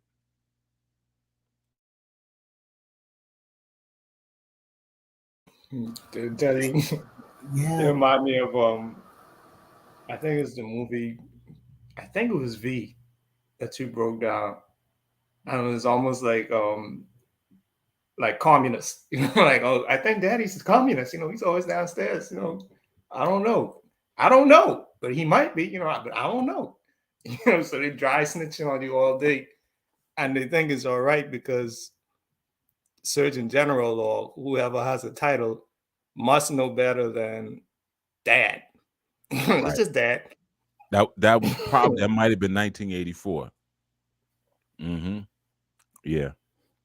Yeah. But Chairman, that lack of discernment, if the mind isn't there to continuously pour light into the home, then it's only a matter of time before it spirals out of control. And just taking him out. And again, you even with the like, I think you had said it. I can't remember these segments because it's so much. But you had said one time like, they never hit you on just one front. They always hit you on multiple fronts at the same time, and you think you catch one thing, but you don't realize it was like 54 things you didn't catch, but you might catch 13. You know, And it's like, even with the Surgeon General, just putting yourself in a position of authority, putting on a getup, and everybody thinking you're the highest authority in the lines of what you say is absolute. Once I see that uniform, all of my programming from when I came up, from when I was younger, I went through your education system. I have to listen to everyone who stands up in front of me and says something matter of factly. Like, all of that kicks in, and you don't even realize what's bubbling under the surface. Because like you were saying earlier, you didn't pull yourself apart. You didn't pull apart the parts that are naturally you versus the things that were like planted in you. And it's difficult to tell who's speaking inside your mind. So it does go back to what Yakira Eden was saying earlier. Like, what does Yah say? Even if you're confused, or even if you realize that you've been chipped somehow, what does Yah say? And how does that help you to unchip yourself?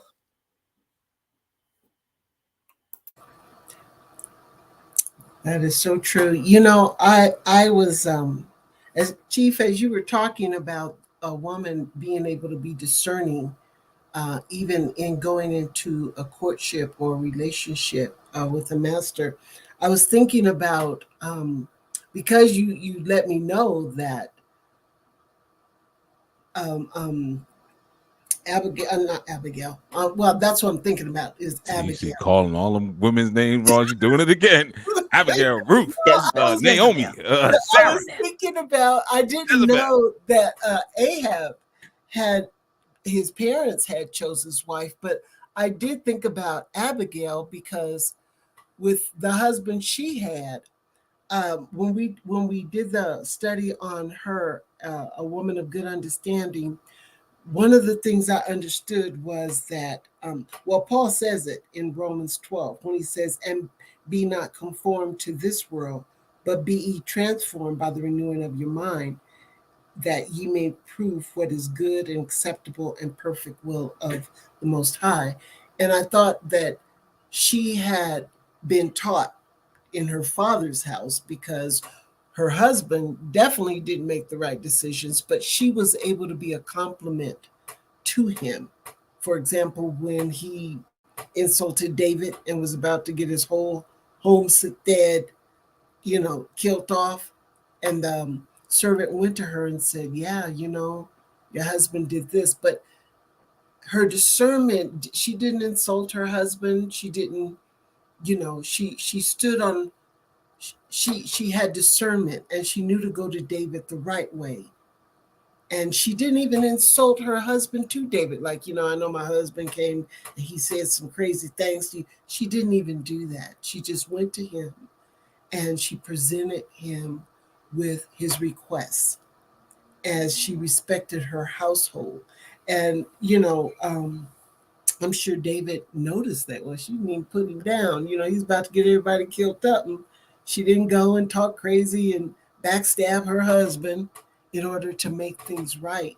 Matter of fact, when she went back home, she didn't even say anything to her husband about what she did. And he didn't even know it was because he had a discerning wife that, they didn't meet their end that evening. So, yeah. But I was thinking about Jezebel, and I was thinking about, but I get it all right. All of them. Yeah. Savta, I want to thank you for sharing that. I do want to acknowledge for those listening who don't have the context, right, or the foundations that you have, that you're drawing from. I don't want them to go and read that story or take what you're saying and say, well, yeah, I could go against my husband, my man, and go approach another man to go resolve an issue, right? I want to just acknowledge that that's not what you're recognizing and what she was doing, because that piece we know is the tricky part, right? Because that may not have been the appropriate role for her to take, although, she is still called that woman of good understanding. So I just wanted to offer that for anyone who's watching, who did not watch Chief's breakdown, which I think that was a Sabbath build, a public Sabbath build, to kind of go back. And I'm sure it'll probably, I can't see the chat, but I'm sure it'll be placed in the chat, the link. But put it in context. That's all I wanted to encourage those watching and listening to do. Yeah.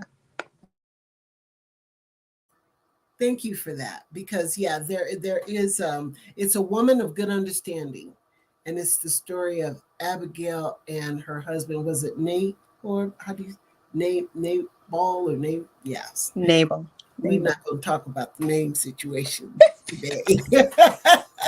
But yeah, thank you for that, Ima, because that is very important to, again, even like being a woman and having that discernment is going to bless your mate, your master, your household. It's going to bless your whole family. Being a woman with good understanding, and that's a woman with good discernment. Yeah. Thank you for bringing in Abigail, because I think we speak about the Jezebel spirit, we speak about Jezebel, and we hear a lot of stories. I think we hash through and go through so many stories of the women who don't do the right thing, right? But we very rare do we get to really explore, So for those of you listening, go to that build on Annual Life Global Ministries. Go listen to it, dig into it, because it's not just that one time. There are several instances throughout the whole story in Kings, if I'm not mistaken. I have to come. No, Samuel, actually, where we see in the book of Samuel, where we see her mediating, and you can tell it's that spiritual sensitivity, that intuition that she's actually moving off of, and not just making that personal decision. It's not an egoic decision either.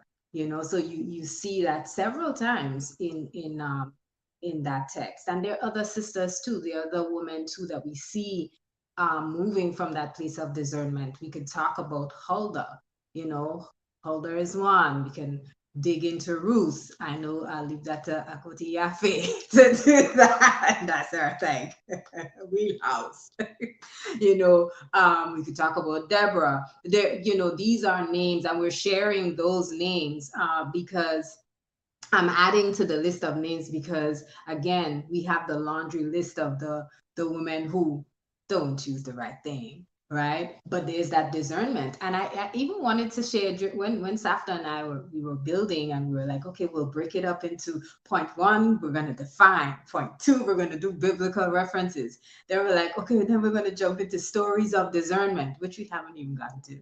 I guess we shared our stories, but we even spoke about Mary, who gave birth to, Yeshua HaMashiach, because, and I said to her, well, look at the other women who were married to Abraham. Like, some of them they didn't have any knowing at that point. You were visited, you were told this is going to happen. You still went to and made your own decision, because you didn't have a lick of faith or a lick of discernment. But Mary knew and responded appropriately when she was visited. There was a spirit of discernment there. Bina was very much present in her. And I know, Savta, you could speak to it too. I know you spoke to Joseph's awareness as well too, and his spirit of discernment being active at that point, and the way he responded when, you know, he was given that instruction. So there are just so many places throughout scripture where it's said. And, you know, one thing I'll say though, we know that they would have lived by the law, but we see when we read about Christ, you know, we see him pulling off and saying, okay, I think we spoke about that in 2 Strongs ago, where we spoke about him, Yeshua HaMashiach, leaving and finding space to just, you know, meditate and be set apart, you know. And we don't see a lot of that, but the truth is it's very much there, and it's very much law, and we see it a lot, I think, in Psalms, right? Even the Psalm chief brought up 119, it speaks about putting the word in my heart, you know. And so if something's in your heart, then the words that flow from the mouth would be accessing the heart, you know. And the ideas and the thoughts and the thinking, it's based off of what's placed in the heart, you know. So yeah, and that goes back to the point you made, what did Yah say? You know, like it really goes back to, am I functioning and living off of that, you know. But there's again, I think there's just so much we could get into in terms of all of what feeds this a discerning mind, you know. I think this is community. This is literally an example of how you feed that discerning mind. Culture, you know. And I do know what takes away from it is from discernment at times is cultural bias. However, having culture and having a standard is very important, you know. And I think ultimately though it's law, is that love of Allah's wisdom that is like, you know, what do you call it? The beacon, they say, in a sense of what it means to develop and have and grow this discerning mind, you know. That discerning mind, that's the word, you know. You know, as you just went through that flow, and I started thinking of some other women in scripture who did the right thing, didn't do the right thing, or didn't always do the right thing. You know, you get a prophecy and you laugh in the face of the messenger. Disrespect, right? And of course that's Sarah. But I just kept hearing a ringing in my ear about, you know, that level of discernment for us, for females or us women of Anu, is only possible when we allow ourselves, we move in the allowance of being free in our emotions without being emotional, right? So it is that emotional spirit, I'll say, that would have me receive divine instruction and not think it possible and laugh and say, ain't no way. And then go make my own plans and make my own arrangements to make something happen for my master. As if I can make anything happen for my master that he hasn't planted as a vision in me first, right? So it's like, that came because emotionally speaking, you just said, I've already decided that this is not going to work for me. And, you know, we've been trying and trying and trying to have this baby, and we're old now and it's never coming. So don't tell me no lies. Let me go do it for myself.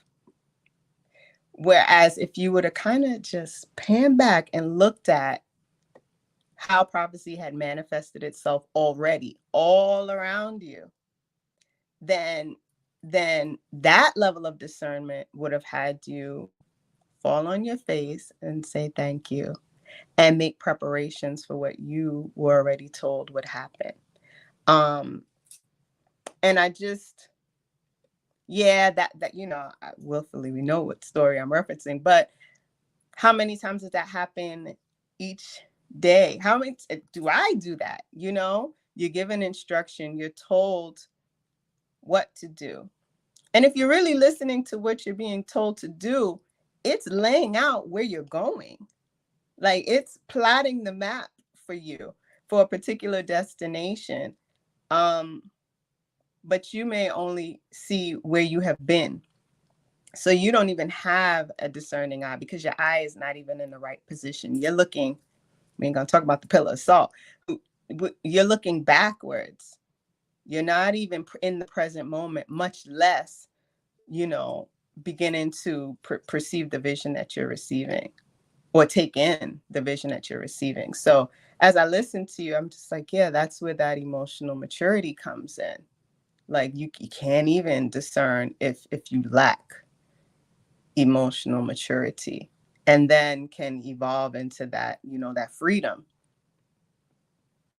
to know, to trust that, what you're drawing from, what you're speaking from, one, is coming from your head, and two, as long as you know that, then everything else is, I was going to say Gucci, everything else is good. Give thanks. I don't think we can get canceled or demonetized for saying Gucci. I think we're good on YouTube. Gucci. Oh, it just sounded a little not like the vernacular I should be using right now. That's it. It just sounded a little ghetto. That's all. Just sounded The Brooklyn came out of you, huh? Yeah, just it slid right out. It slid right out. Yeah, but that was a good point in terms of what you're focused on. I was thinking of something similar, like how you're saying that you're not looking, your perspective is off. You're thinking about what happened before, or you're thinking about what you think is possible, as opposed to acknowledging that maybe you're not seeing it clearly, or maybe you just don't understand what you've been told, and you're so arrogant you won't ask for clarity, or you won't say, I don't think I think this might be above my pay grade. But I've been told to do something. Y'all said to do it. I'm gonna do it. As opposed to, well, he said to do it, but I'll just go figure it out. I've been given all this instruction. I'll just think about it. I'll go and I'll come up with something. But thank you for wasting your breath on me. But I'll think of something totally different from what you just said to me. And I'll use myself as an example, because I just finished a semester of school, but I didn't have a final exam for one of my classes for English. And I did not take the time to read the instructions. And as a result of that, I didn't turn it in on time. And instead of missing that one grade, I missed two, because I mistook one place where you submit your grade for the one I was reading. So I missed two grades. You know what I mean? Because I skimmed the instructions and I assumed I got it. I made an appeal, but it's too late. Like you missed the deadline. That's it. And these are the types of moments where you could step back and be humble and be like, you know what? I really do be moving too fast. And I'm tripping over myself because I'm not really looking at where I'm planting my feet. Like you think about asking the Most High to order your steps. If your steps are ordered and you know where you're supposed to be planting your feet, and you have that vision active and alive inside of you, then you'll have that discernment. But if you just using your brain as guidance or as GPS, you can only go as far as your five senses will take you. Everything else is just, it's like a gamble, it's like a crapshoot. And then you start falling into anxiety and hope and fear and all of this stuff because you're using like your earthly body to navigate. It's that activating the brain, right? Rather than the mind, you know? It's brain versus mind. You want that reasoning to kick in as opposed to, that instant. I do wonder at times if, or depending on where we are positioned or people are positioned or who they are, if they cannot access indeed that intuition or that spiritual sensitivity, you know? And to speak to something Chief mentioned in it was a live, actually. It was a live called How to Spot a Fraud. Like he was speaking about, that one was, yeah, that It was a 3-parter. And the ending was, just absolutely, bucket helmet, and yeah. Oh, my son, come! You must. The ancestors are calling. They're telling me that you need help. Mm-hmm. So drop some money to my PayPal right now, so I can come help you, my child. It was funny. Yeah, the ancestors have a PayPal. Apparently, it's called ancestry.com. I don't know. Anyway. Don't call that out because somebody gonna end up sending money to that. We're gonna get blamed for that. Oh, right. Out of everything shared, that's what they'll pick up on. Be like, that's the reading. Now I know where the new readings are.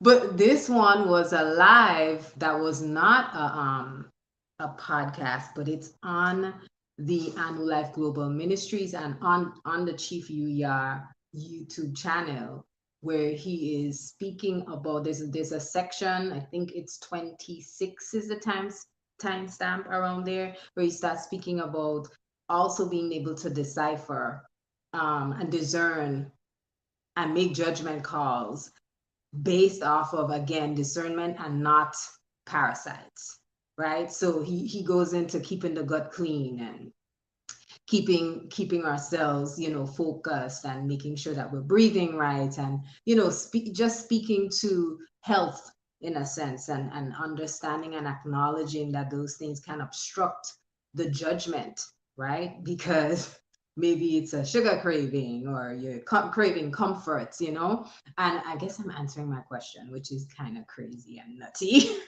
She speaks to that, but it's like, I just wonder, like, maybe there are people who are not, tuned in, and they need, they can only function through that reasoning. And so someone else has to say, here's the instruction. I did the reasoning for you. But I also want to go back and acknowledge that Chief underscored that this intuition is our responsibility as women to have that. So I start thinking about, well, are we using fluorides? Are we, balancing on nutrition? Are we healthy? Are we cleansing the gut? Are we cleansing the blood? Are we cleansing our emotional baggage?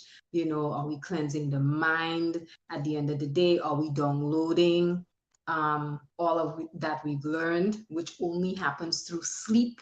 Like, I'm really big on, even though I'm busting and breaking all the laws of sleep, don't even ask, because it's wrong. But I do see the difference. Part of it is it's Sabbath. You'll sleep in tomorrow anyway, and you'll get up 10 minutes before it's time for y'all to have y'all cipher build anyway. Yeah, that's why when you first come in, your camera's off, because you're still rinsing the toothpaste from your mouth.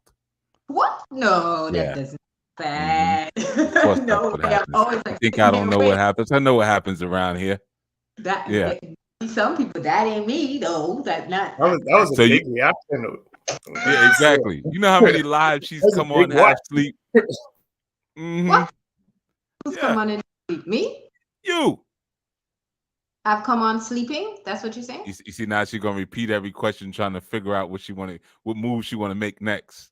This is a weak game with chess. You playing checkers? No, it's not that weak. Well, I'm chess anyways. Yeah. Game. Go on with your story. I forgot my story now. Oh my gosh. I can't get out the rinsing. The feminine intuition. Oh yes, thank you. And how you were sleepy. You violating your laws of sleep. So I was not sleepy, but anyway. She missed the point. Okay. The I point didn't miss. that you're saying that, yeah, you have to keep your body healthy, because your body being healthy, just like we're attacked on multiple fronts, like Master Menelik was saying, you're not actually gonna mute out, right? So we're we're attacked on multiple fronts because we're built on multiple fronts. It's just like when you go to a healer, you want them to deal with the whole person. You don't want to go to the doctor and you're having a certain issue and they don't address even the mental stress that you may be under, or any kind of emotional duress, and how that may be leading to other ailments or slow healing as a result, because your hormones are thrown off because you're dealing with different stress. So they understand, to heal someone properly, you got to heal the whole person. Well, to poison someone properly, you got to poison the whole person. So it has to be systematic. And systematically, we're going to look at what you're going to eat, what you're going to wear, how you're going to talk, all of these different things. The air that's in your house, the way your walls are designed, the height of your walls, the shape of your windows, the plastic that's in your blinds that's giving you cancer. Now wood floors are no longer wood floors, they're vinyl, which is cancerous, right? So all of these different things that we are undergoing, the gases that your Teflon pot gives off when you heat it too high, and you're going to heat it too high because you got to fry your stuff up. And there's certain chemicals that get in your body from your Teflon that do not exit the body.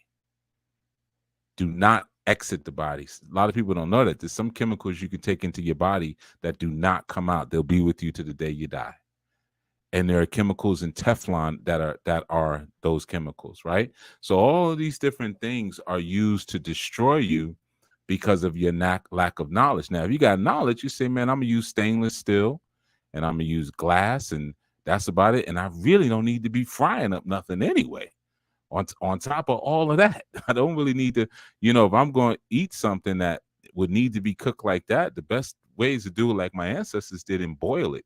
Even if I'm going to eat some meat, it should be boiled. You hear all the old songs and stories about different stews. Even though women no cry, it was eating stew.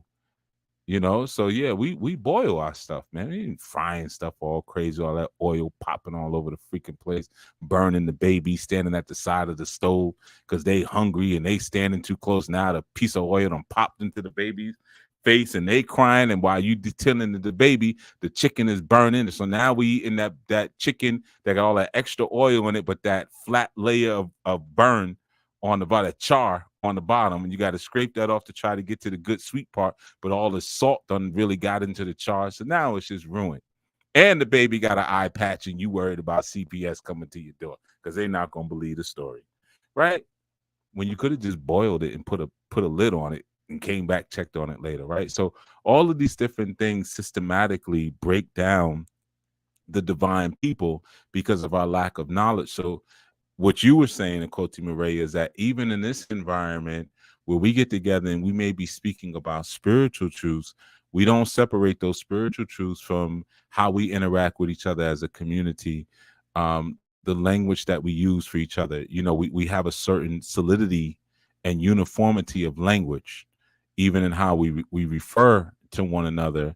So because it not only it puts, if I call Savta or Ima or Koti, it's not about just putting them in their place. It is putting them in their place, but it's reminding them of their place. But more importantly than that, when it comes out of my mouth, it's reminding me of my place.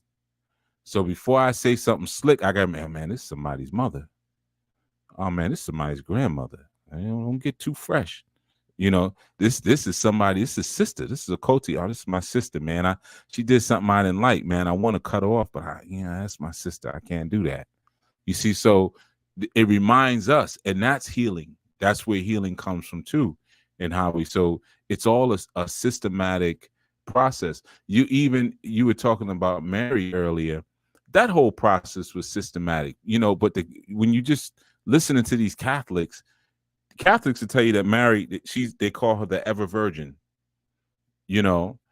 So silly, because when you read the Apocrypha, it tells you about Yahushai's 3 other brothers and 2 other sisters. There was 5 other siblings, right? So that's just silly. And even the concept of her being a virgin wasn't into the later Gospels. Yeah, when you read Luke and then it says, she says, "Oh, I have known no man." But the earlier epistles Paul didn't say she was a virgin. Mark didn't say she was a virgin. But that was a fulfillment of an Old Testament or Hebrew Testament prophecy that this one will be born of a virgin and you shall name him Emmanuel.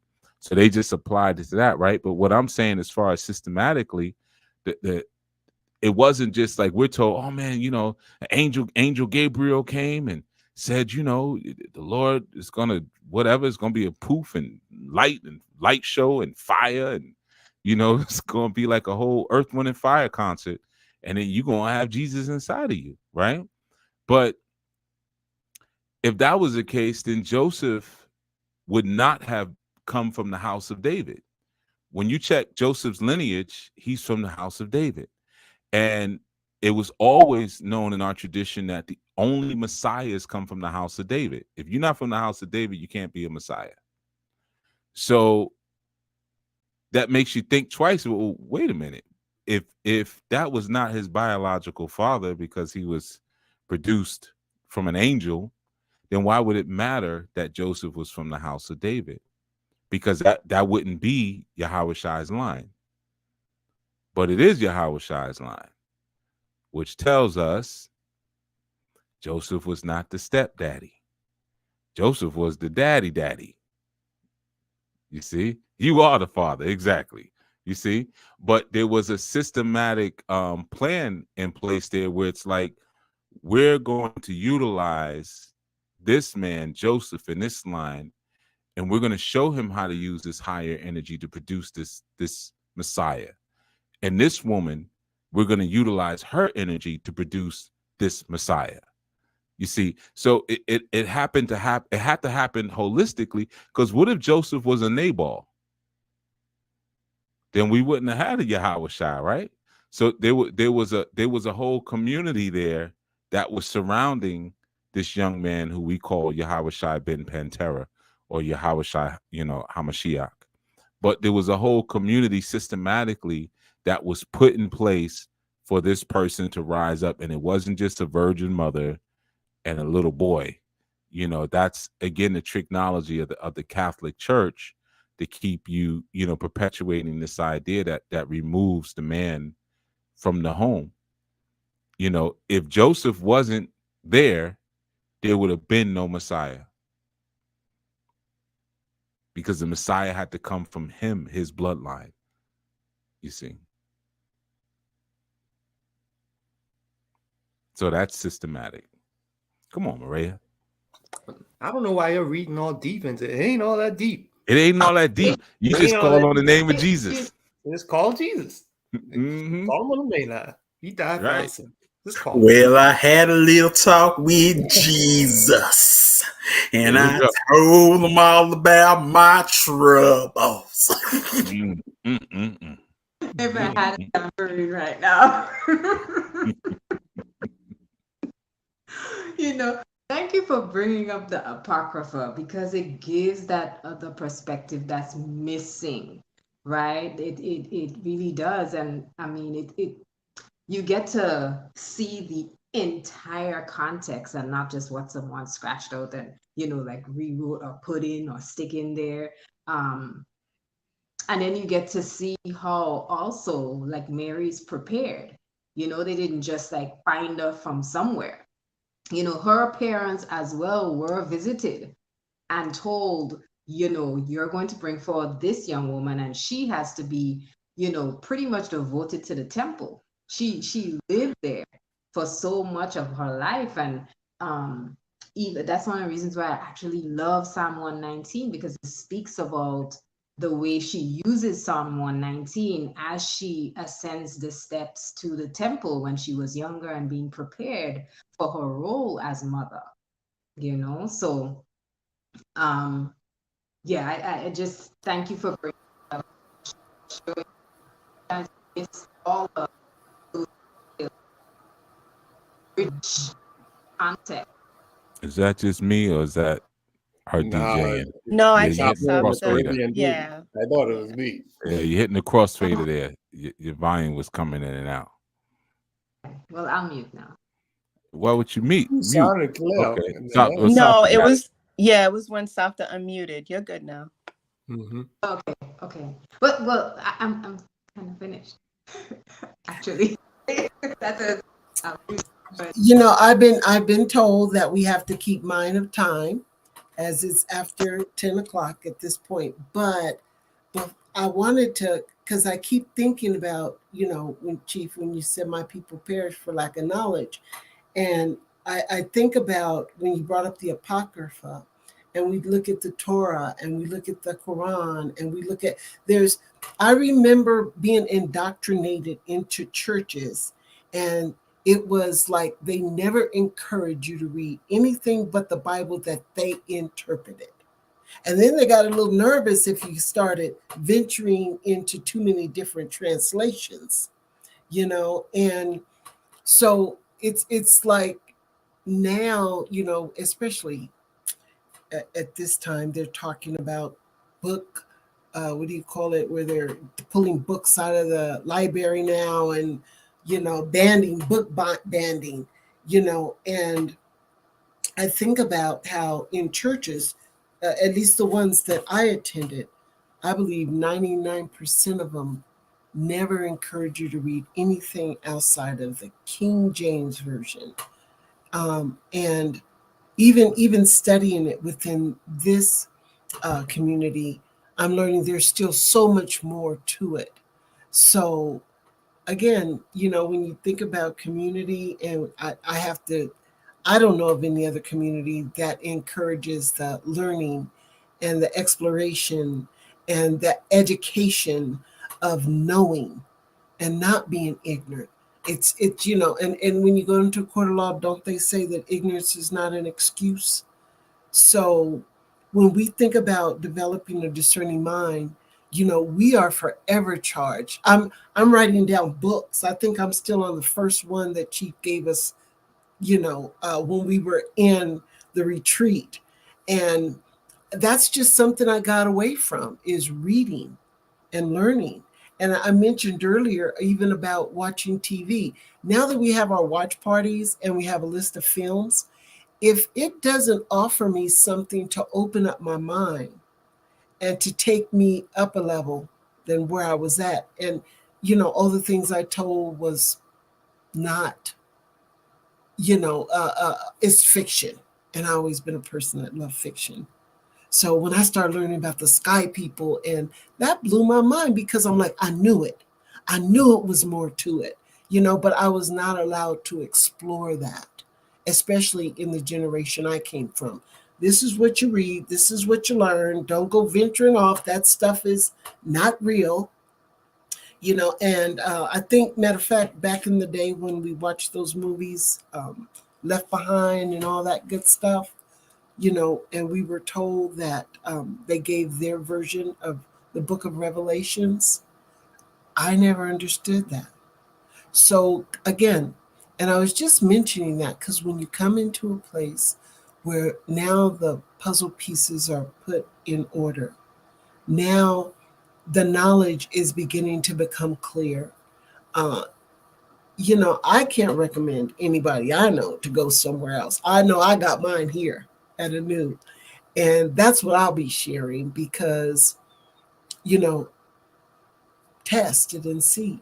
And I tested it, and everything that I've been given, when I apply it, I get I get what I was wanting all along, but I was applying the wrong tools. I had a lack of knowledge. And I'm not there. Got a lot of knowledge to learn, but I'm just appreciative to be in a place where we are taught. And now I have something to base my discernment and the development of discerning on. So I just wanted to add that because, as I said, I know time's moving on, and we can, there's so much the Chief's already given us on discernment. I found 4 different videos where he talks about discernment, and I'm sure there's more. That's just as I was looking to learn for this build. But please, other references that, and I think everything he gives us is a connection. So, one thing feeds off the next and then the next, and it builds and brings you right back around. So, I know that in this strong alone, between the watch party, the midday affirmative, our study group, and now this bill, and we're not even mentioning all the podcasts and the blogs, there's no excuse to have a lack of knowledge. I'm looking forward to spending, the rest of my journey just learning and developing and becoming more spiritually mature, which is something that I'll be doing from now on. So I just really appreciated this bill this evening. Yeah. Thank you for that, Savta. I actually wanted to just share one, like to connect for those who may not have connected it. How diabolical, like as I listened to what Achoti Moreyah laid out about, reiterating what she received from the, I forget which which message you said it was, but where it's laid out how we get to a place where we can discern. And you spoke about, preparation of the gut and the blood and the, and then I connected it to what I had on my other page of notes regarding the Surgeon General. It's like, who are the appropriate vessels right now if everything that's being pushed is diametrically opposed to what will keep you clean and pure and the appropriate receptacle. So it's just like, it's all in plain sight, as well as, like you said, his name versus his attire and the message. The agenda is clear, right? It's I'm dressed and my title, like I'm functioning in my role. Now, if you hear the words, if you don't connect those dots, that's on you. But willfully, those that walk away today and who listen in the future, who hear this, they'll understand and begin to walk a little more discerning. So thank y'all for sharing the link. And this was fun. And don't be collateral damage, because when you say that, that's what I thought about. Who is calling those shots? Who is putting things to say, this is what you should be doing? Like Coach Moreyah said, the food, what we're ingesting, what we're putting in our body, what we're putting in our mind, because it took me back to the military. Because when they set you up with those surgeon generals, there's always collateral damage. Always collateral damage. Some are sacrificed and expendable. So, yeah. I'll just add in closing. I know you're going to close out, Moreyah. You just got to know whose law you're operating under. That's the key. When you say, well, why should I listen to this? Whose law, or whose report do you believe? Right? That's the key. Whose report am I really going to believe? Knowledge is the key. When you go back to Genesis, they were forbidden from eating of the tree of the knowledge of good and evil. So knowledge wasn't the issue. I've heard some preachers preach that. So yeah, they ate of the tree of knowledge. No, it wasn't the tree of knowledge. It was a tree of good and evil. It was a tree of knowing, of knowledge, because the word used there was da'at. So even when it says my people perish for lack of knowledge, the word there is da'at. So the Most High is saying, I wanted you to have knowledge from the beginning. I always wanted you to have that. But how do I get knowledge of what's good? How do I get knowledge of what's evil? Well, I got to taste it. It's the only way I'm going to know. How else am I going to know the contrast if I don't taste it? Right? And then in my older age, I sit back and say, man, I've been through some things. I tell you, I've been through some things. And though you have the wisdom now because you've been through those things, there's always that thing in the back of your mind where you say, I wish I never would even did it. I wish I never would have got involved in that or involved in it. What could I have been at this point in my life? What could I have done at this point in my life if I could have really manifested the fullness of what I was supposed to be, instead of taking all these detours and learning all this different good and evil, or tov and ra, as it's said in the Hebrew. But I had to learn a little bit of evil, learn a little bit of good, and I'm bouncing back and forth. And now for the rest of my life, I'm fighting good and evil within my system, instead of just being what I came to be. You see, instead of just being fluid in all of my thoughts and in my nature. So, I just wanted to kind of share that. I think it's just an important point when you talk about that knowledge, and how important it is, and how so many of us were locked down, like you said, just read the King James and this and that. I didn't grow up in church, so I don't really have that experience. And I think that was one of the blessings. I was in the church at a young age, but I was in the church. I came in through music. I didn't come in because my family said, let's go to church. It was a gig. It was a church paying. They needed, musicians. Yeah, I ain't doing nothing on Sundays, sure. So that's how I ended up in that environment. But yeah, you see a lot of restrictive thought, because I'm sitting up in the church playing, but I'm a full-fledged Muslim at the time. I'm a full-fledged Muslim, but the Bible was there, and in Islam we are taught to acknowledge all of the prophets. So I'm like, all right, shoot, I could read this too. This is cool. I'll read about this. But coming in with that free sort of thought, but also being respectful and humble to the environment, was the blessing that allowed me to leave the environment and realize, this ain't it. Y'all ain't doing it. You're lying. This ain't it. And you can't answer very basic questions, which is your first sign. And I'm just saying that for anybody who's listening, like, yeah, man, I went through the same thing, or I'm going through the same thing.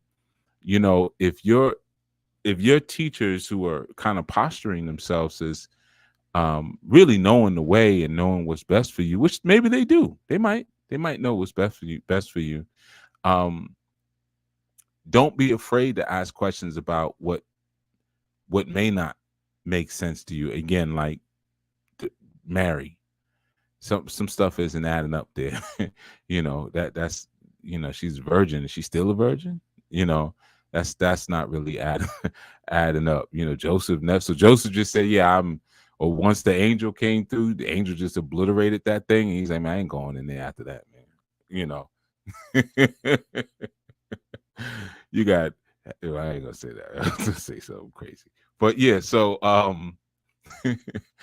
but I'm just saying, when those very basic things, or why do we have to read the King James?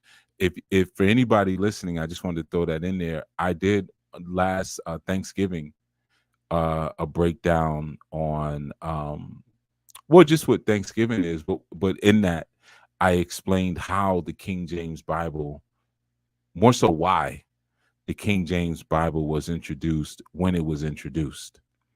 And if you check that out and you listen to it, and you can always, anything that's said here by me or anyone else, write your notes and, go on your quest of showing, improving as you've been commanded to do by me and by the Creator.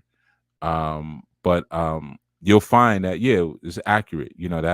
That 1620 King James isn't, it's not the end all be all to anything, and also there's so much in those books that come from oral tradition. The latter books like Matthew and Luke, that's all oral tradition. So don't neglect or disregard the power of talking to an elder, especially elders who are not from where you're from, because there's a certain propaganda that we live under in the West that some folks are not tripping about. You go to some European countries, especially places like France, they're not tripping over the presence of the African globally. before the presence of all these. They cool. They do movies and documentaries. That's why your best documentaries is always someone with a German or a French accent. You know, you don't hear anybody. I mean, you don't hear Larry the Cable Guy, doing a documentary about the global African presence. Get her done. Yeah, down there with them cows and everything, and the spears and the zebras. You're not going to hear anything like that. So I would just say that for those listening who have found themselves in that challenging position of being in an environment, you want to be obedient, you want to be respectful to the environment, because at the end of the day, your average preacher does not hate you. Your average preacher probably loves you, because even when you teach in garbage, it's still a tough job, because outside of all the Bible teaching, they still got to deal with all your BS, and all the counseling you need, and all your baggage, and your attention whoring, and all the different things you do to just, get some coddling and stuff like that, even when they're teaching garbage. So those who sign up for that job, man, it's a very courageous thing. It's very, very courageous. It's like a person who starts a family. Starting a family is more courageous than going to war. Don't let anybody fool you. It's way more courageous to start a family and to love somebody and to be stable and there for another human. That's way more courageous than getting a gun put in your hand and go killing something. So half the time you kill them from a distance anyway. So it's the same thing when someone is pastoring or shepherding a group of people. That is super, super courageous, even if they may not have the best information. Have some patience and have some compassion, because your questions may not be as deep as you think they are. They may not have good information, and you may not have good questions. So learn to work with each other. I just wanted to say that. Thank you so much, Chief. As always, you bring it. Thank you. You're welcome. Thank you, Chief. Thank you so much for coming on, everyone. It has been real. I don't want to forget that we have our retreat coming up, so we can't get off without just saying, sign up, put your name in the lights, sign up, register on New Life Global Ministries. The link might miraculously end up in the chat, but it is always in the description. It's always in the description. So yeah, we need the numbers so that we can get when we have an accurate number of people, we could identify a location and also hone in on a time in terms of an exact date. So please, sign up. It's going to be fun. It's going to be real. You're going to learn a whole lot. You're going to have an opportunity to meet and greet and engage and build with us in live person. We might even do some fishing together too. So, I wanted to say something real quick, man. I'm not going to stretch it out. There was a comment that was in the thing that I thought was really good. Y'all didn't read all the comment. I don't think you did. But just on the way out. Oh, and the date for the retreat is getting pushed back. You forgot to throw that in there. We're going to push it back a little bit. Yeah. Savta, you retired. Why are you looking around like it's a problem? You got all the time. She's like, oh, wait a minute, hold on now. No, I was happy. Messing up my schedule. I'm actually happy because I'm getting You're right, closer. exactly. In that month. Yeah. So I'm actually happy about that. It's going to work out better for you. Mm-hmm. Awesome. But even if it didn't, you still retired. So that's the biggest thing you got going on. Yeah, is having to pack all that stuff. After that, you're going to go back to chilling again. No, as you should. Well, you don't let me chill too much, which is a good thing. You still get up early and greet everybody in the dawn. So I don't know, but I'm not there yet. So maybe I might end up doing the same thing at that point. But there's a comment that I thought was good. It was from Margie Marie Art, and she said, "You learn over time, others not respecting the culture you choose is also a sign that love isn't there. It would be different if they tried to understand why you do what you do in your culture." I just thought that was a really good point, you know, because to take the time to understand someone is a very loving thing. And, you know, for someone just to disregard what you're doing or whatever, it should give you a reason to pause and say, wait a minute, what is this relationship really? You know, if you're just stomping over everything that's precious and sacred to me. So I just wanted to say that, you know, I thought it was a good comment.